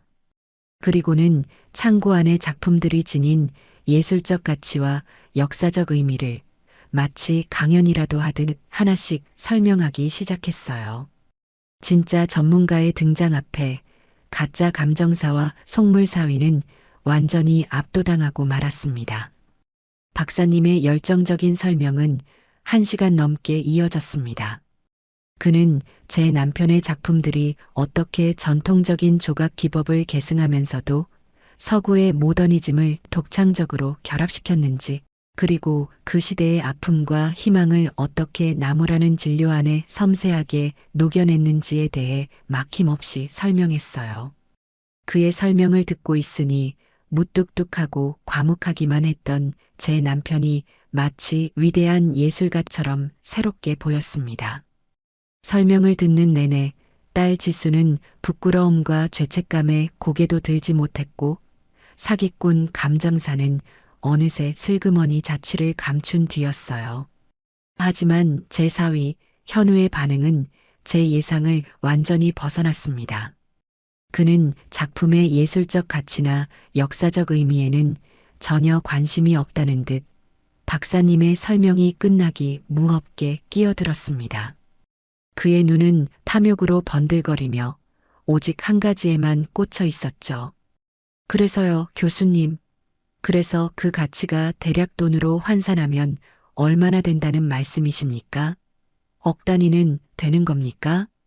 그 순간 창고 안의 모든 공기가 차갑게 얼어붙었습니다. 박사님은 더 이상 말할 가치도 없다는 듯 경멸적인 표정으로 현우를 한번 쳐다보고는 고개를 돌려버렸고 딸 지수는 여보 제발 그만해 라며 남편의 옷소매를 잡아 끌었습니다. 저는 그 모습을 보며 이 아이는 끝까지 변하지 않겠구나 하는 깊은 절망감을 느꼈어요. 저는 그 자리에서 모두가 들을 수 있는 단호한 목소리로 선언했습니다. 정서방, 그리고 여기 계신 분들 모두 잘 들으세요. 이 창고에 있는 물건들은 내 눈에 흙이 들어가기 전까지는 단 한 점도 팔지 않을 겁니다. 이건 당신들이 생각하는 것처럼 돈이 되는 물건이 아니에요. 이건 한평생 묵묵히 나무만 바라보며 살다간 내 남편의 역사고 내 사랑입니다. 제 선언에 현우는 믿을 수 없다는 듯한 표정으로 저를 바라보았습니다. 바로 그때 박사님의 주머니에서 휴대폰이 울렸습니다. 박사님은 전화를 받더니 잠시 놀란 표정을 짓고는 스피커폰으로 전환했어요. 박사님, 시청 문화재과 과장입니다. 방금 박사님께서 보내주신 자료를 보고 너무나 놀라 연락드렸습니다. 그 장인어른의 작품들이 정말로 다 현존하고 있단 말입니까? 박사님은 저를 한번 쳐다보고는 그렇습니다. 과장님. 제가 지금 바로 그 역사적인 현장에 있습니다. 라고 대답했습니다. 수화기 너머의 목소리는 흥분을 감추지 못하고 말을 이었어요. 박사님, 저희 시의 오랜 수건 사업이었던 시립박물관 건립이 내년에 완공됩니다.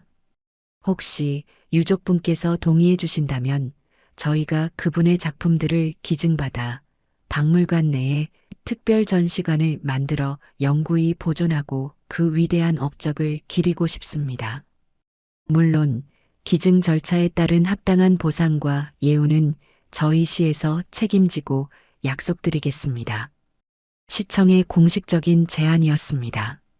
제 남편의 이름으로 된 영원히 사라지지 않을 전시관. 그것은 사위 녀석이 그토록 원했던 돈과는 비교도 할 수 없는 제 남편의 삶 전체를 인정해주는 최고의 명예였습니다. 박사님은 전화를 끊고 탐욕에 찬 눈으로 결과를 기다리던 현우를 향해 말했습니다. 들었는가? 이 작품들은 시장에서 거래될 물건이 아니란 말일세. 이건 우리 모두의 역사고 돈으로 살 수 없는 가치를 지닌 문화유산이란 말이야. 그 순간 사위 녀석의 얼굴이 절망으로 일그러지는 모습을 저는 똑똑히 보았습니다. 그것이 바로 제가 그에게 날릴 수 있는 가장 통쾌하고 완벽한 한방이었습니다. 시청 문화재과의 공식적인 제안이 있고 난 뒤 우리 집은 한동안 기자들과 방송국 사람들로 북적였습니다. 그 모든 소란이 잠잠해지고 난 어느 날 저녁이었어요. 저는 늦은 저녁을 먹고 거실 소파에 앉아 멍하니 텔레비전을 보고 있었습니다.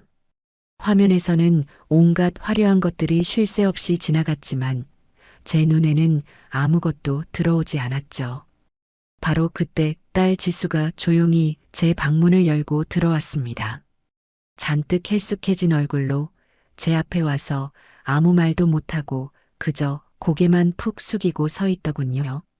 저는 아무 말 없이 리모컨으로 텔레비전을 끄고 제 옆자리를 손으로 툭툭 쳤습니다. 지수는 제 옆에 와서 죄인처럼 무릎을 꿇고 앉았어요. 한참 동안이나 우리 모녀 사이에는 무거운 침묵만이 흘렀습니다. 먼저 그 침묵을 깬 것은 딸이었습니다. 엄마, 미안해. 그 한마디를 내뱉는 지수의 목소리는 물기에 젖어 심하게 떨리고 있었어요. 저는 대답 대신 그저 딸의 어깨를 가만히 쓸어주었습니다. 그러자 지수는 그동안 꾹꾹 눌러왔던 감정의 둑을 터뜨리며 어린아이처럼 제 어깨에 기대어 울기 시작했습니다. 내가 정말 나쁜 딸이야, 엄마. 아빠가 남겨주신 저 소중한 공간을 나는 그냥 낡고 돈 안 되는 짐이라고만 생각했어. 현우 씨가 돈 잘 벌어다 주니까 그게 최고인 줄 알고 아빠의 마음을, 엄마의 슬픔을 하나도 헤아리지 못했어. 내가 정말 죽일년이야. 딸은 자신의 가슴을 치며 오열했습니다. 저는 그런 딸의 등을 토닥이며 가만히 그 울음을 다 받아주었어요. 지수야, 그만 울어. 엄마 마음 아프다. 아니, 엄마. 나 더 울어야 돼. 울어도 싸. 나는 아빠한테도 엄마한테도 너무 큰 죄를 지었어. 현우 씨가 그 창고 물건들 돈 된다고 했을 때 나는 엄마가 고집 부린다고만 생각했어. 아빠의 추억보다 우리 노후 자금이 더 중요하다고 생각했던 거야. 내가 어떻게 그런 생각을 할 수 있었을까? 내가 아빠 딸이 맞나 싶어. 그 눈물은 비단 저에게 하는 사과뿐만이 아니라 하늘에 있는 제 남편이자 자기 아빠에게 보내는 뒤늦은 참회의 눈물이라는 것을 알았기 때문입니다. 한참을 울어 조금 진정이 된 지수가 제 품에서 떨어져 자신의 방으로 향했습니다. 그리고 잠시 후 먼지가 뽀얗게 쌓인 작은 나무 상자 하나를 들고 다시 제 앞에 앉았어요. 엄마, 이거 기억나? 지수는 떨리는 손으로 상자를 열었습니다. 그 안에는 세월의 흔적을 고스란히 간직한 손바닥만 한 크기의 작은 나무 말 한 마리가 들어 있었어요. 말의 귀퉁이는 닳아 반질반질했고 꼬리 부분은 부러졌는지 없었습니다. 내가 초등학교 입학할 때 아빠가 밤새워서 깎아준 말이잖아. 친구들이 다 예쁜 플라스틱 인형 가지고 다닐 때 나만 아빠가 만들어준 이 나무 말을 가지고 논다고 맨날 울고불고 했는데 아빠는 그때마다 속상한 내색 한 번 안 하고 우리 지수 말은 세상에 딱 하나밖에 없는 거야 하면서 내 머리를 쓰다듬어 주셨지. 그때는 그 말이 그렇게 듣기 싫었는데 지금 생각해보니 아빠 말이 맞았어. 이건 세상에 정말 딱 하나밖에 없는 거였는데. 근데 나는 이 소중한 걸 이 서랍 깊숙한 곳에 처박아 두고 까맣게 잊고 살았어. 엄마. 아빠를 잊고 살았던 것처럼. 지수는 그 나무 말을 가슴에 품고 다시 한번 소리 없이 눈물을 흘렸습니다. 저는 그런 딸의 손을 따뜻하게 잡아주었습니다. 그리고 서랍장에서 낡은 사진첩 하나를 꺼내왔어요. 사진첩을 넘기자 낡고 빛바랜 사진들 속에서 젊은 시절의 남편과 어린 지수의 모습이 환하게 웃고 있었습니다. 남편이 서툰 솜씨로 지수의 머리를 따아주는 사진, 지수가 자기가 만든 것보다 더 삐뚤빼뚤한 카네이션을 달아주자 남편이 한박 웃음을 짓는 사진, 그리고 창고에서 함께 나무를 만지며 행복해하는 부녀의 모습이 담긴 사진까지. 우리는 한 장 한 장 사진을 넘기며 한참 동안이나 잊고 있던 과거를 추억했습니다. 저는 지수에게 남편이 딸을 얼마나 사랑했는지, 그리고 그 창고의 나무 하나하나에 딸을 위한 어떤 마음을 담았는지에 대한 이야기를 들려주었어요. 너희 아빠는 돈 버는 재주는 없었어도 나무 안에 사람 마음을 담는 재주는 천재였단다. 저 창고에 있는 모든 것들은 사실 다 너를 위해 만든 것이나 다름없어. 네가 언젠가 시집가서 아이를 낳으면 그 아이에게 물려주고 싶다며 그렇게 수십 년간 홀로 만들어온 너희 아빠의 세상이었지. 제 이야기에 지수는 더욱더 목이 메어왔습니다. 그날 밤 우리 모녀는 그렇게 서로의 상처를 보듬고 서로의 눈물을 닦아주며 아주 오랜만에 다시 하나가 되었습니다. 지수는 눈물을 닦고 제게 말했어요. 엄마, 이제부터라도 내가 잘할게. 아빠의 소중한 마음 내가 지킬게. 그리고 엄마 옆에서 내가 평생 속죄하며 살게. 저는 그런 딸의 손을 꼭 잡아주었습니다. 속죄는 무슨, 너는 그냥 네 아빠가 너를 얼마나 사랑했는지 그것만 잊지 않고 살아주면 돼. 그것이 최고의 효도다. 제 남편의 작품 기증 소식은 지역 신문의 작은 기사로 시작해 순식간에 전국의 주요 뉴스로 퍼져나갔습니다. 수십 년간 숨겨져 있던 비운의 천재 장인, 남편의 유산을 지켜낸 위대한 아내, 돈보다 예술을 택한 감동적인 사연. 사람들은 제 이야기에 열광했고 저는 하루아침에 유명 인사가 되어버렸어요. 집 앞에는 매일같이 기자들이 진을 쳤고 방송국에서는 저를 다큐멘터리의 주인공으로 섭외하고 싶다며 연일 연락이 걸려왔습니다. 저는 그 모든 관심이 부담스러워 대부분 거절했지만 민준 씨와 박사님의 간곡한 설득에 제 남편의 예술 세계를 올바르게 알리는 일에만큼은 기꺼이 협조하기로 했습니다. 한 번은 젊은 여기자가 저희 집으로 찾아와 저와 긴 인터뷰를 가졌어요. 어르신, 솔직히 그 작품들의 금전적 가치가 수십억 원에 달할 수도 있었다는데 아깝지는 않으셨나요? 라는 조심스러운 질문에 저는 웃으며 대답했습니다.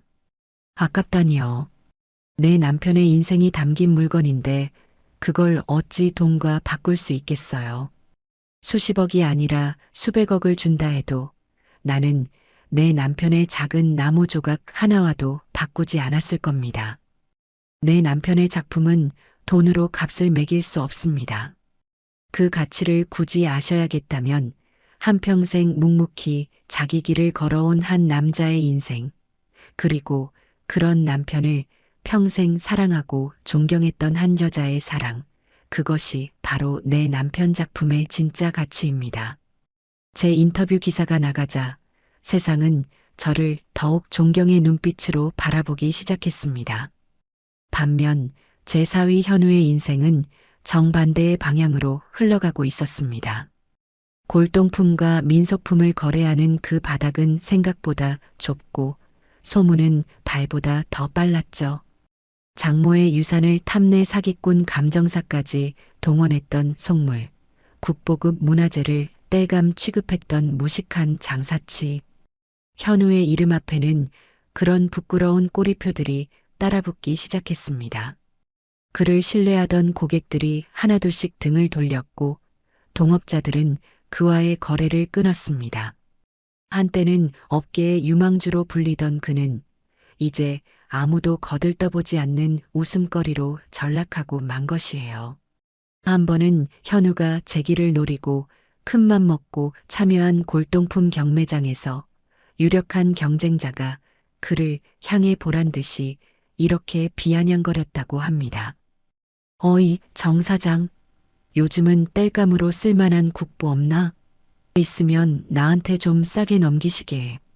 우리 집 아궁이에 불쏘시개로 쓰면 딱 좋겠네. 그 말에 경매장 안의 모든 사람들이 그를 보며 비웃었고 현우는 얼굴이 시뻘개진 채로 경매장을 뛰쳐나올 수밖에 없었다고 해요. 딸 지수의 말에 따르면 그는 그날 이후로 완전히 무너져 매일 밤 술에 취해 들어와 내가 뭘 그렇게 잘못했냐며 울부짖는다고 했습니다. 시간이 흘러 마침내 시립박물관에 김진우 목공의 특별관이 문을 여는 날이 되었습니다. 개막식은 수많은 기자들과 문학의 인사들이 참석한 가운데 아주 성대하게 치러졌어요. 시장님과 박물관장, 그리고 박사님이 차례로 연단에 올라 제 남편의 위대한 예술혼을 기리는 축사를 했습니다. 저는 검은 한복을 곱게 차려입고 남편의 영정사진을 품에 안은 채 가장 앞자리 귀빈석에 앉아 그 모든 광경을 지켜보았습니다. 제 차례가 되어 연단에 올라갔을 때 저는 미리 준비한 원고 대신 제 진심을 담아 짧게 말했어요. 제 남편은 살아생전 단 한 번도 세상의 인정을 바라지 않았습니다. 그저 나무가 좋아서 나무를 만지는 순간이 행복해서 평생을 묵묵히 나무와 함께 살다 간 사람입니다. 오늘 이렇게나 많은 분들이 그의 삶을 기억해 주시니 하늘에 있는 그 사람도 분명 기뻐할 겁니다. 고맙습니다.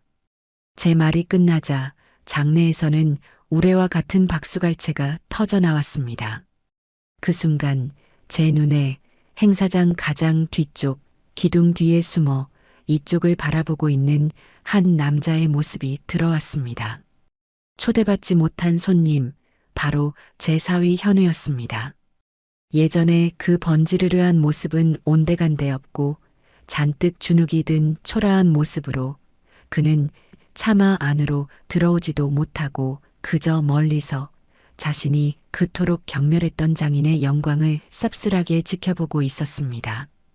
그 모습을 보니 통쾌함보다는 어쩐지 서글픈 마음이 더 크게 들었습니다.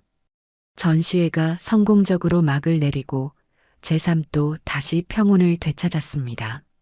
하지만 현우는 그 후로도 한참 동안 제 앞에 나타나지 못했어요. 딸 지수는 거의 매일같이 저희 집으로 찾아와 저를 돕고 말벗이 되어 주었습니다. 그리고 올 때마다 조심스럽게 현우의 이야기를 꺼내놓곤 했죠. 엄마, 그 사람 요즘 정말 이상해. 매일 밤 아빠에 대한 책들을 찾아서 읽고 주말에는 인사동이나 박물관 같은 데를 혼자 돌아다니는 것 같아. 얼마 전에는 작은 목공소에 찾아가서 뭘 배우고 싶다고 기웃거리다가 쫓겨나기도 했대.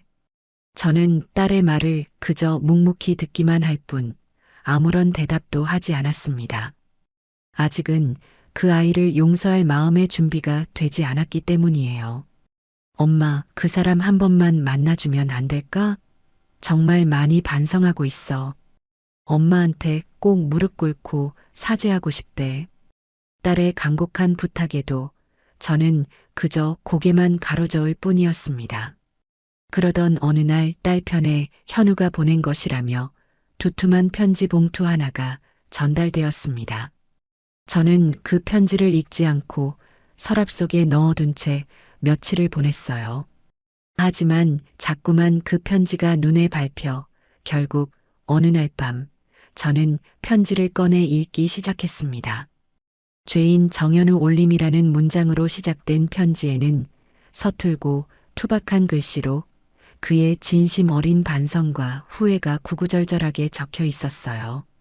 그는 자신이 얼마나 어리석고 탐욕스러운 인간이었는지 돈이 세상의 전부라고 믿으며 살아온 자신의 지난 날이 얼마나 부끄러운지에 대해 고백했습니다. 장모님, 죄인 정현우입니다. 무슨 말로 이 죄를 사해야 할지 몇 날 며칠을 고민했지만 결국 이렇게 펜을 드는 것 외에는 아무런 방법도 찾지 못했습니다. 장모님, 저는 그날 개막식에서 장모님과 그리고 장인어른의 영정 사진을 보며 깨달았습니다. 제가 그토록 손에 쥐고 싶었던 성공이라는 것이 얼마나 허망하고 부질없는 것인지를요. 저는 돈으로 살 수 있는 것들만 줬다가 정작 돈으로 살 수 없는 가장 소중한 것들, 가족의 사랑과 사람의 마음을 모두 잃어버렸습니다. 저는 장인어른의 작품들을 보며 그 가치를 돈으로 환산할 생각에만 눈이 멀어 있었습니다.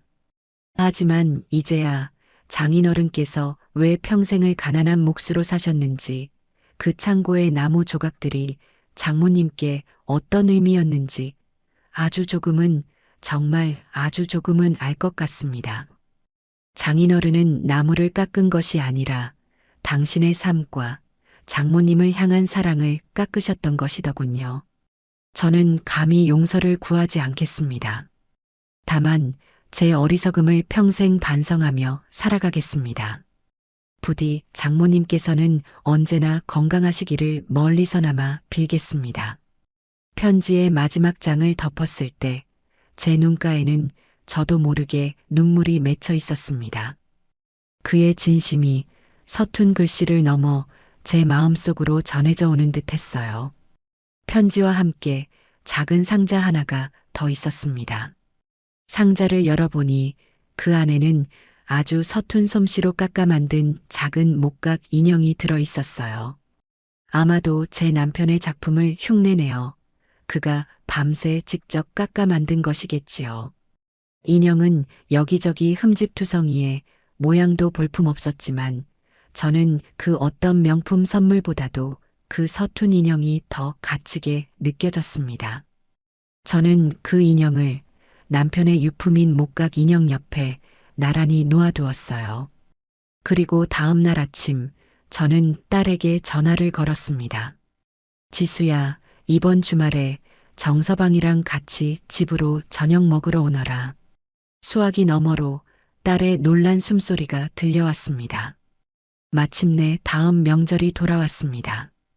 예년 같았으면 저는 벌써 안동행 기차표를 끊어놓고 가방을 싸고 있었을 테지요.